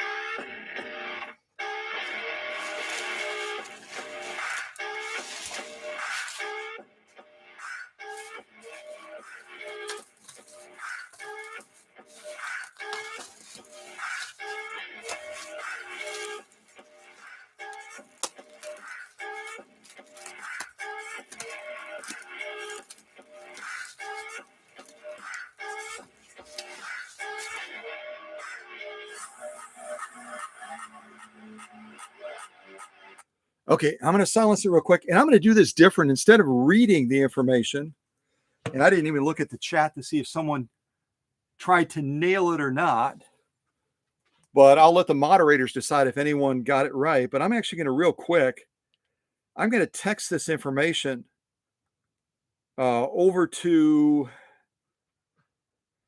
give me one moment here. I'm going to text this information over to Emma real quick. And this is, again, in relation to the predecessor to the 301A.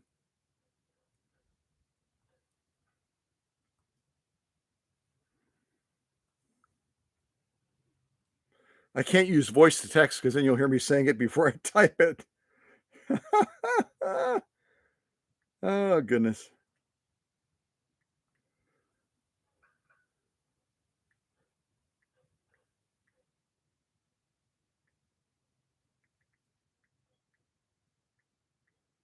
Probably actually can hear me typing it right now.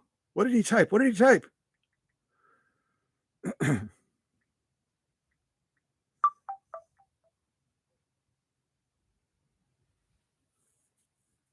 Yeah, Paula, you're absolutely right. Paula just texted me.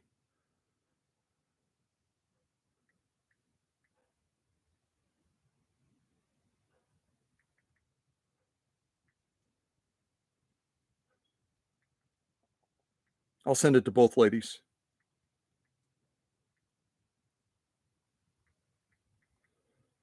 Thank you for your patience as I type. I'm not a very fast typer. I see some of these kids typing with 2 thumbs or fingers, and I'm just saying, I don't know, I can't do that. I can't do that. Not me. Oh, okay, Paula actually answered it and then retracted it. That's no problem. That's no problem. I'm just gonna real quick. So I just sent it to Emma. Now I'm gonna send it to Paula as well.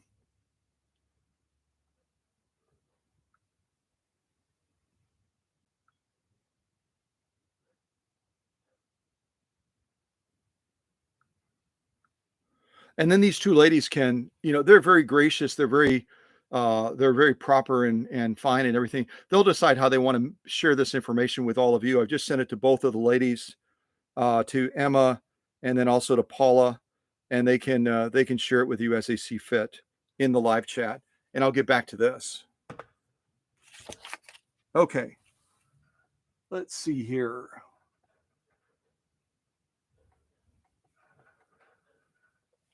Let's put on something else. Oh, this is an interesting song here. Running Errands. Running Errands. Let's see what this one sounds like.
We're getting there.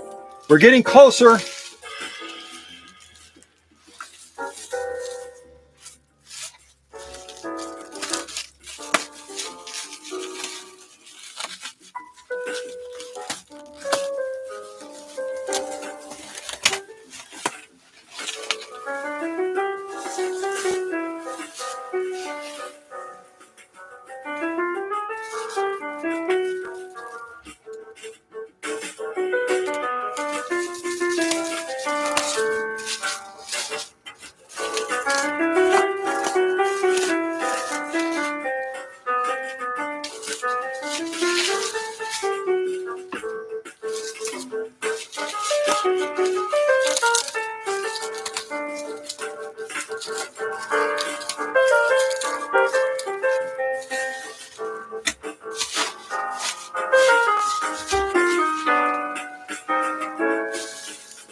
Perfectly timed to the music. I did not plan that. Right at the end of that song, we had just finished getting the rest of the wrapping off of there. And you're able to see this beautiful 301A. Again, my leaders, Paula and Emma, have already shared the particulars of the model that preceded this. But again, when you look at these two models, and I call them, does anyone know how I refer to the 301 and the 301A? And it relates to the featherweight. What do I call these machines? All of you that have been following me for a long time probably know this. What do I call these machines? The 301, the 301A, as it relates to a featherweight. Anyone know?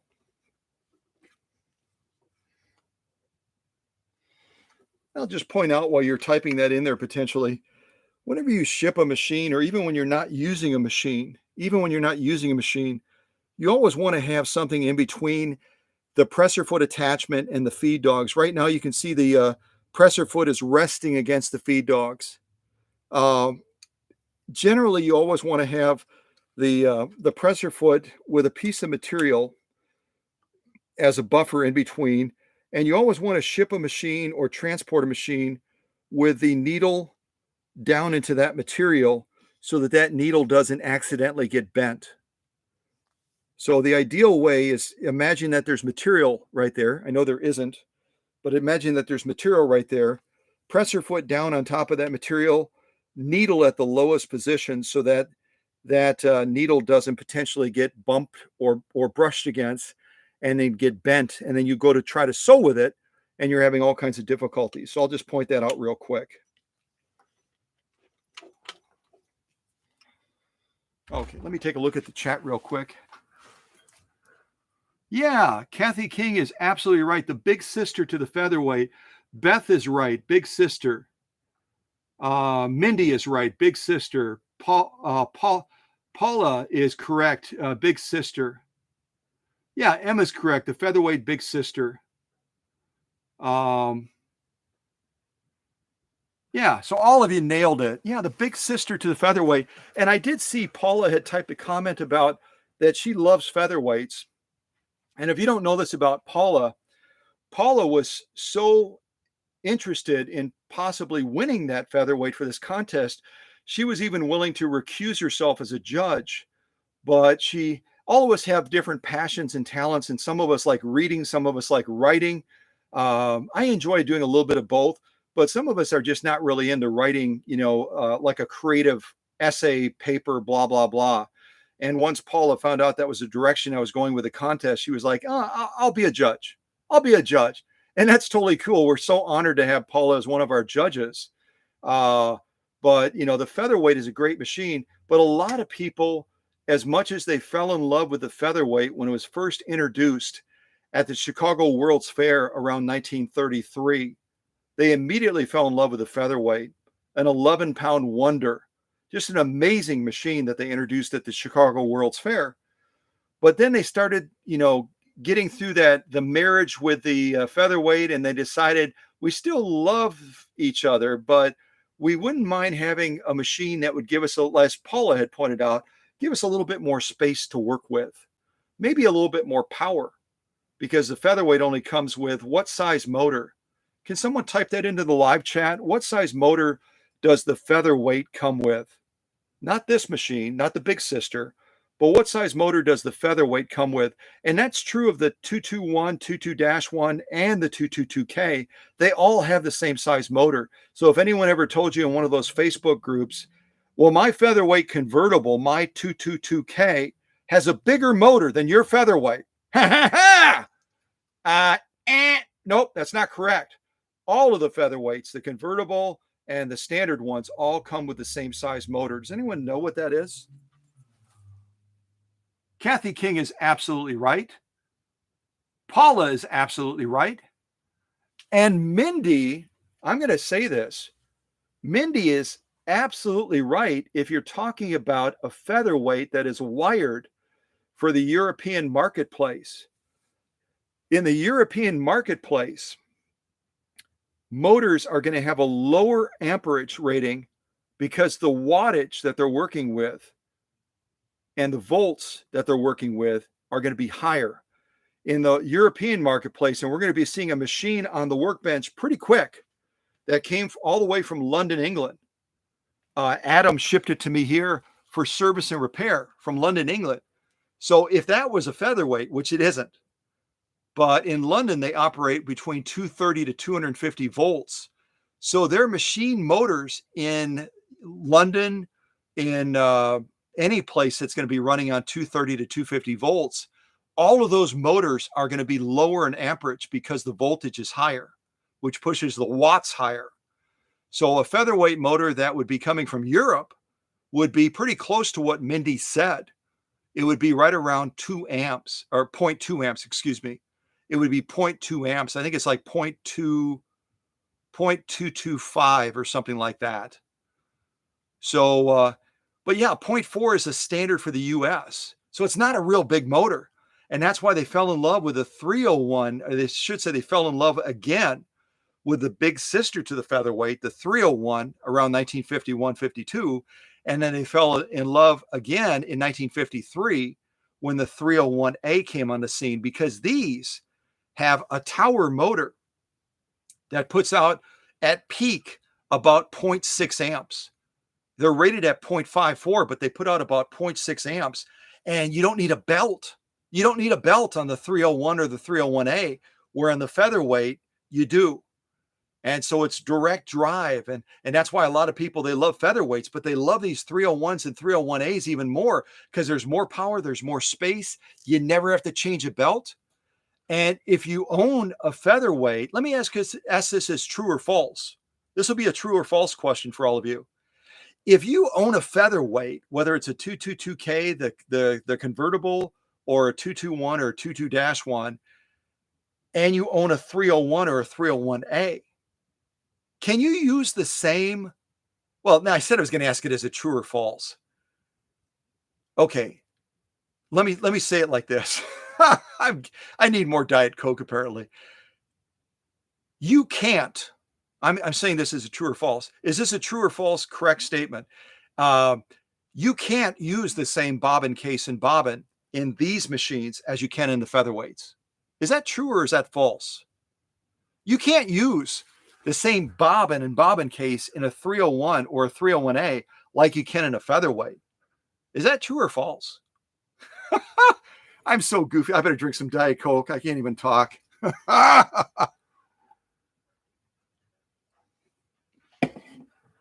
Yes.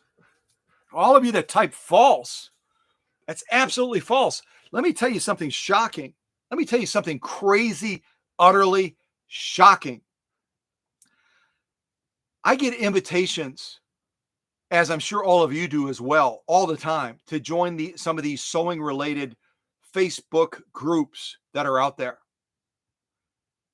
I always say no because I'm just so busy. And if I'm going to be a part of something, I want to get involved. I want to be engaged. I want to be a student and a teacher. I want to be involved in and share information and receive information back. I decided one time, and I'm not going to mention what group it was. I'm not going to mention what group it was. But I decided once in a blue moon to say yes to joining one of these groups that sent an invite to me. And I got into a contentious debate, not with one of the people participating in the live chat, but with one of the moderators that said I was dead wrong. I was dead wrong that you can't use the same bobbin case and bobbin in the 301, the 301A, and the featherweight machines. It's a different bobbin. It's a different bobbin. It's a different bobbin case. And I finally just clicked unsubscribe because after trying to reason with them, not in a pushy way, but in a pleading way, saying you're propagating incorrect information. That's not correct. They all take the same bobbin. They all take the same bobbin case. I wish Paula and Emma and some of the other leaders had been there to, bong her in the head with one of our hammers or something like that. We talk about moderators carrying a hammer to hit trolls. I was at my wit's end, and I just thought, she's not going to listen. I'm just going to unsubscribe, and we'll do our best to move forward from our group and to set people straight. So yeah, you ladies and others that said false, that's absolutely incorrect. It's absolutely incorrect. Yeah. Okay. So I think we've seen the machine. I can plug it in. Does anybody want me to plug this machine in real quick? I know we've been running kind of long. Oh, I don't want to hear that song again. No. I don't want to hear that song. No. Yes. Okay. So if anybody wants me to plug this machine in, I could try to pull the foot controller out of the case real quick. Otherwise, we'll just plug it in. So who is that? Favored one. I didn't say hello to favored one yet. I'll say hello to favored one. So we'll plug it in real quick and just see what we hear. We'll get that foot controller out of the case, which is tightly wound. Good gravy. Bill, what are you thinking? Bill, he's got this thing wrapped like an octopus. Oh, Bill.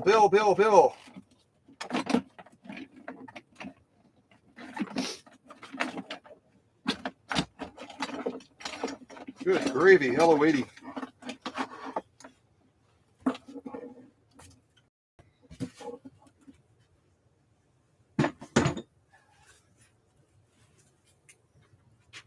All right, a little bit more music.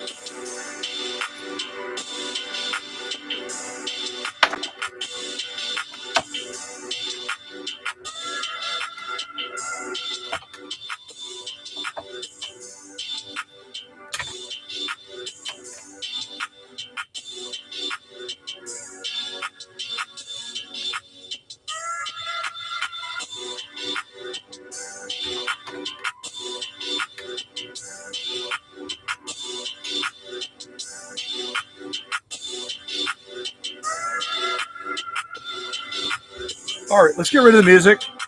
Go away, music. All right, let's move this over here. Well, we can see straight away. We can see straight away that our light works, which is wonderful.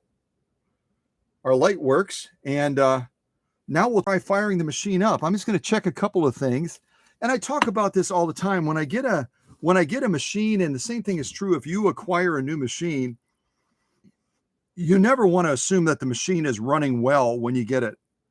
And based on what Bill, give me 1 second here.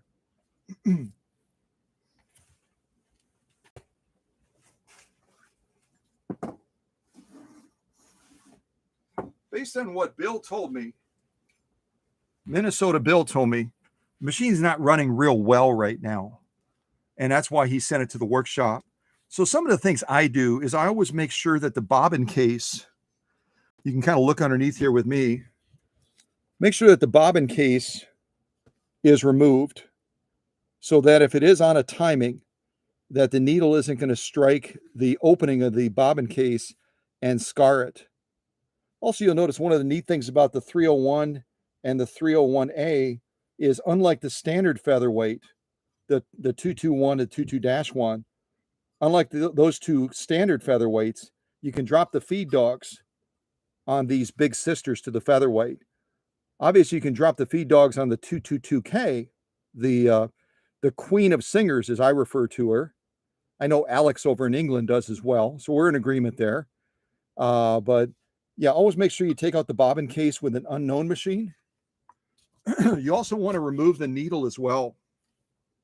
And the reason you remove the needle is if it is on a timing, by removing the needle, you're going to ensure that you don't scar the throat plate opening underneath the presser foot. If it's on a timing or the needle bar is out of alignment, that needle potentially could hit that throat plate opening and scar it.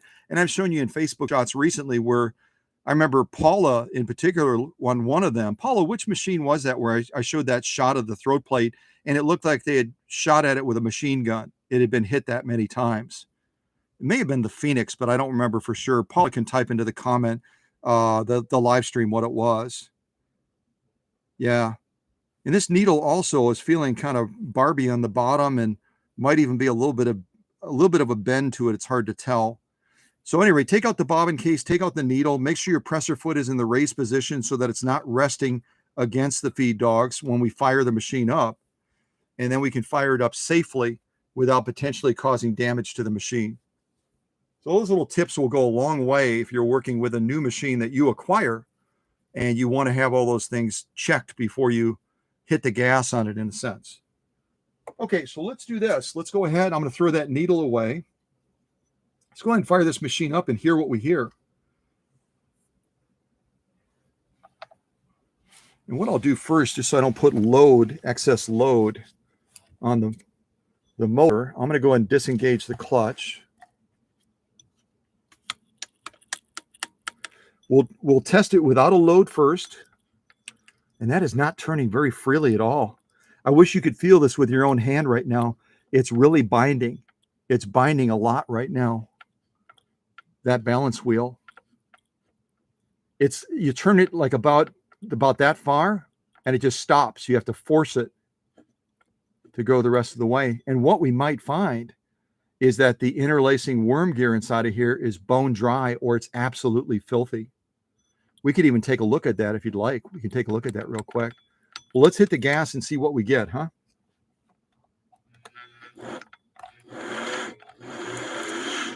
That sounds really dry. Listen to it. Listen to it. We don't even need our stethoscope. That sounds awful, doesn't it? Can you hear that? Let me run it for a little bit longer. That sounds horrible. Oh my goodness. Bill, I'm so glad you sent this machine here. We got to take that balance wheel off and see what's inside. We got to do it. But we'll actually put a load on it first, and we'll see how the machine sounds when we transfer that power from that tower motor all the way down the main shaft to the needle bar. We'll see what it sounds like then. I'm going to push this back a little bit further. Let's take a look at that needle. All right, give it a close listen. Listen very carefully. I'm going to be very quiet.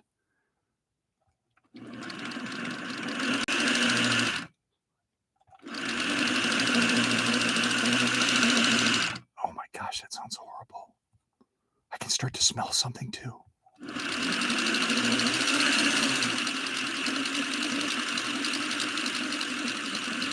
That's full power. That's full power right now. That's absolutely full power all the way down.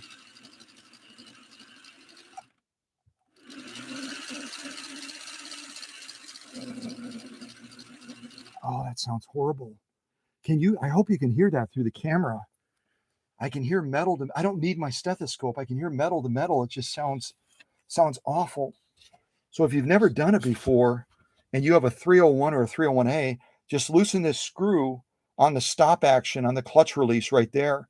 And then you can unscrew it. We'll take this balance wheel off. I'm guessing we're going to see something scary on the inside. I'm guessing we're going to see something scary.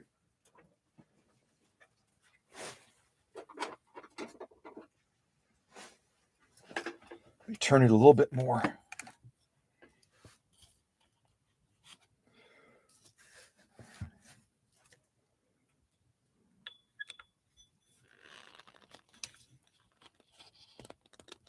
Oh boy, that's really stuck. I don't think this has ever been taken off. Good gravy. Let me move the camera over a little bit further. Hold on a second. I'm going to get a little bit, I've got a little bit of smaller screwdriver. We get a little bit bigger screwdriver now. I hope people are just falling in love with using Loctite in the most inappropriate ways. I'm hoping somebody didn't put Loctite on this screw, thinking that they would never have to take this off. And if that's the case, I've got to heat this up to about 600 degrees to get that to come loose. I hope that that's not the case. All right, big breath, lots of muscle. Hopefully we can get it loose this time. It's really stuck. Oh, goodness gravy. Oh, wow. Wow. That's probably just crud that's holding that in place. I've never felt a stop action clutch screw quite as stiff as that. That just did not want to come off. So you just kind of cup your hand, get ready to catch it. It's going to drop off. And then we've got to take off our little stop action right here as well. This is what's going to allow you to lock and disengage that main shaft drive. We got to kind of wiggle it off. I can see filth on there already. That's looking really yucky. Look at the backside of that. That's all old grease and or oil, depending on what the machine was lubricated with. All right. Any of you that have light stomachs or haven't had lunch yet, we might find some scary stuff inside, or it's going to be bone dry, or maybe a combination of the two. Oh my goodness, it's looking really dry, really, really dry. Let me give you a glimpse inside of there.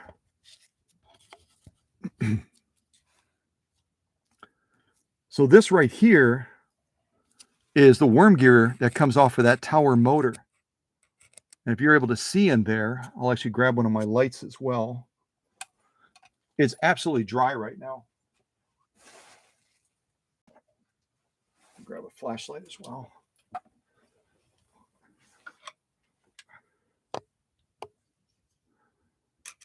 So there should be grease in between these threads right here.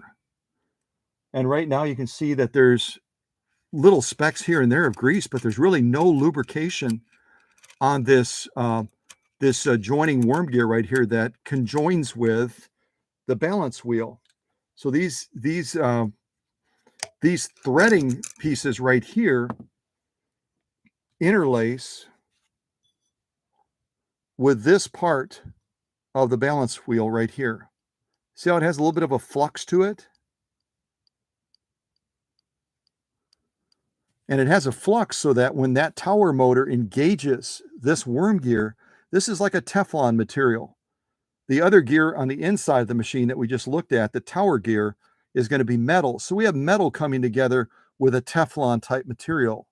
This is not metal right here. This is Teflon. That's metal. So we have metal coming into Teflon. And as these gears come together, that motor engages and then it spins this one up to turn the balance wheel and to turn the main shaft.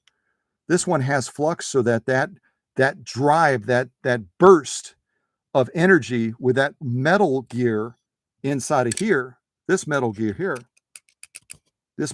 here doesn't damage the conjoining parts of this Teflon. It's going to kick that power in. It's going to allow that power to flux a little bit. And then it's going to drive that balance wheel very nicely forward along with the main shaft. So that little pivot there, you can see, I'm kind of rotating it, is by design. And one of the things that I do whenever I service a motor, I'll pull this motor out, I'll tear it apart as you've seen me do before, is I also clean all of this because it's part of the gear drive. And then you always want to make sure that you lubricate this as well. What I typically do, I'll back this up a little bit. And obviously, I'm just showing you this for illustration right now because it's filthy, it's disgusting, and this needs to be taken apart as well. But you'll want to put about 4 or 5 drops of oil right above where this gear is going to be pivoting. Right about here, I'll just kind of drop it. You can see me doing that. And then you want to wiggle this back and forth because what that's going to do is it's going to get into here and it's going to keep that free moving so that this Teflon type material is stressed even less when that motor kicks in. If you can imagine, it would be like putting your car into neutral, hitting that gas pedal and really revving that car up big time and then dropping it into drive. You're going to damage your transmission or other parts of the motor. That's why they have this flux on here. It's a little bit of a flex that allows this to be engaged with that metal worm gear coming off of the tower motor without causing damage or without chipping this or wearing it out or causing damage otherwise. So if you saw this at one point in one of your 301s or 301As and you're going, how do I tighten that sucker up? What's going on with that? There's something wrong with that. Or if you recognized its purpose, but you didn't service it, look at right in here. We got all kinds of junk that's starting to ooze out as I lubricated that. So this is a serviceable part. And I always take off this ring right here and pull this entire assembly apart and clean all of that out because it's such an essential part. And you can get a little tool that spreads these apart. It's a lock ring, comes off, and then you can pull all of these components off and service it completely. But just get an idea, look at my finger. But the big deal right now is we've got these running against each other and there's no buffer. There's no lubrication. All there is filth, old oil, old grease. And if we take it apart now and we fire it up, it's going to sound a little bit different because it doesn't have that drag on there.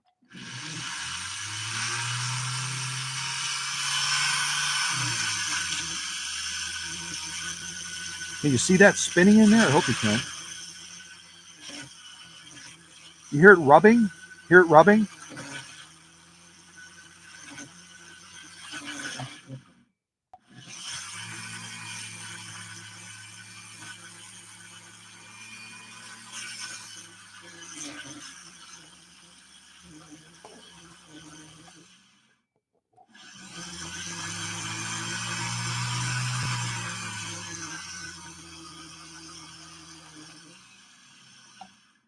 And that's why I pull this motor out. This is all part of the motor assembly right here, because right now you can't smell it through the live stream, but right now I'm smelling the heat of the motor, saying that this thing is working so hard to do its job right now, but there's so much filth and gunk.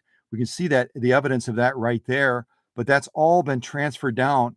Someone type in the live chat. I talk about the motor all the time being like a household appliance. The motor is like a household appliance.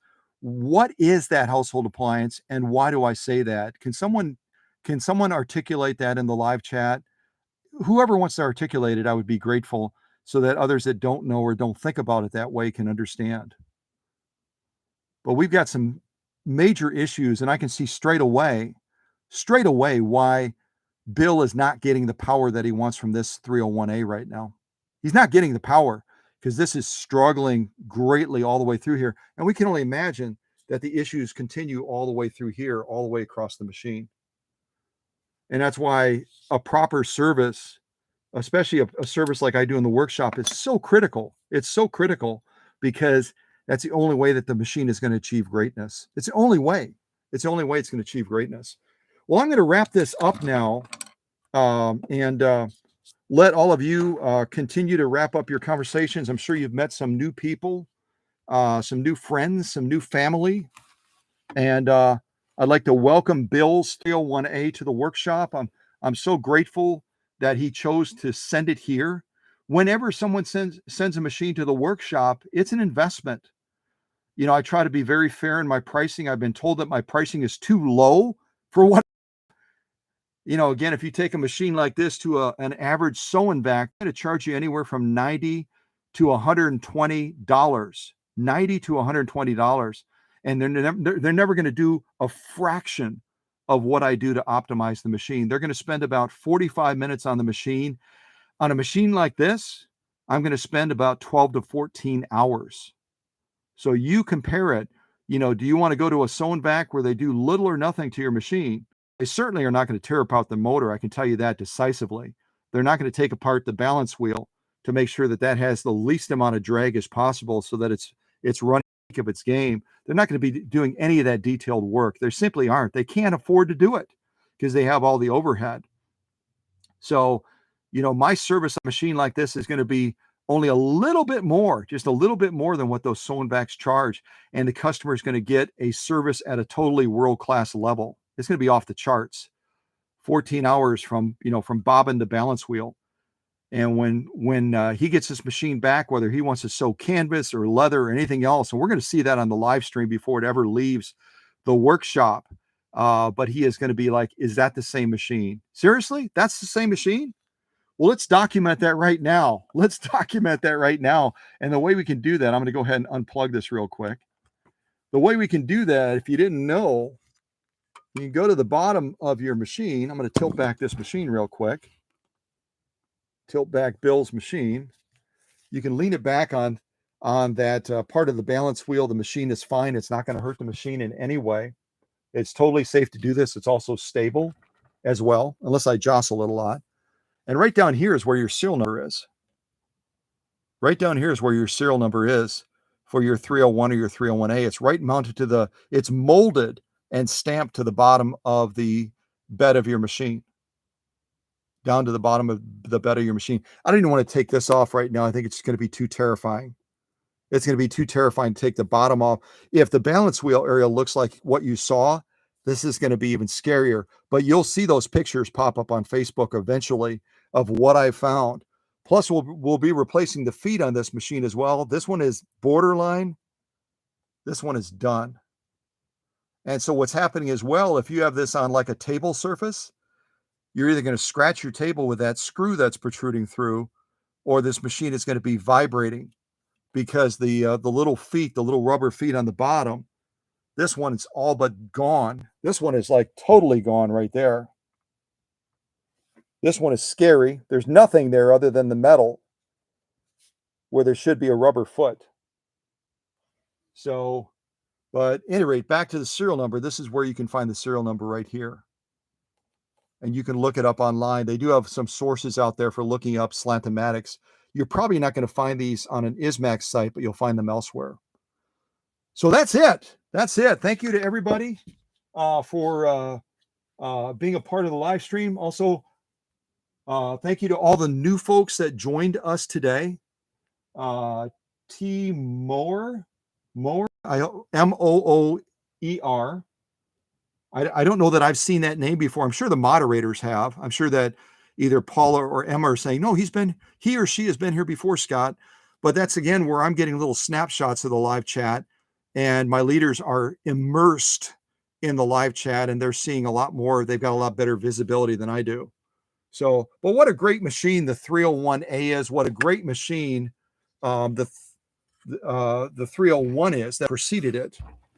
Just fabulous machines, and generally anyone that loves the featherweight machines, anyone that is a featherweight enthusiast, once they get their hands on a 301 or a 301A, they fall in love again. They fall in love again because it's just a fabulous innovation of taking the concept of a featherweight, making it bigger, making it stronger, giving you more workspace, and also you never have to replace the belt. How cool is that? So anyway, take care, everybody. I'm going to wrap up the live stream shortly. I'll put on some music. God bless you. Thank you so much for being a part of what we do. Thank you again to the moderating team, my leadership team, for helping everyone to feel so welcome, being a resource there. What a great family we have. And again, we deal with truth, and all of you are truth sharers. So don't be afraid if you want to step out of the shadows into the live chat. If we're talking about a particular issue and you can contribute to it, we would love that contribution because we all learn from each other here, don't we? I hope we do. That's the goal anyway. So take care, everybody. And again, just a quick reminder. If you are interested in the contest where I'm going to be giving away a featherweight sewing machine, fully restored, comes with a lifetime warranty that I'm giving away through this next major contest. And again, the leaders are going to reach out and say, the consensus was, Scott, either exclude or include previous grand prize winners. And they'll text me about that afterwards. They may have already texted me now. I haven't looked. But if you want to be a part of that and kind of check it out and get a feel for what that contest is going to be about, it's going to be tonight. I'm going to announce it officially tonight, and then I'll be doing a post on Facebook that provides all that additional information through Facebook as well at 7 p.m. Central Time. 7 p.m. Central Time tonight. And so if you can join that, I would love for you to be there. And hopefully some of our leaders can be there as well. And for us to introduce that to you. So that's it. This thing, you can't smell it through the camera. We ran it just a little bit. there's an odor now of that motor just screaming and crying out saying, help, help, help. It's, oh, there's a hot burning smell right now in the workshop from running this 301A. It's scary. Oh boy, yeah. Help is exactly where you're in the right place for. I got to move this to the front and just show again anyone that joined late. One of my new little toys. Someone called it a third arm or a third hand or something like that. This little robot guy. There, you can see him now. He's holding my grease. I love it. I love it. All right, everybody, take care.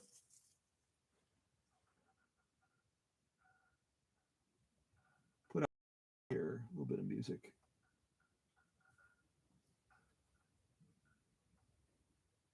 Yeah, eventually a little bit of music. Getting so close.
All right, take care, everybody. Hope to see you tonight for the official contest announcement. God bless.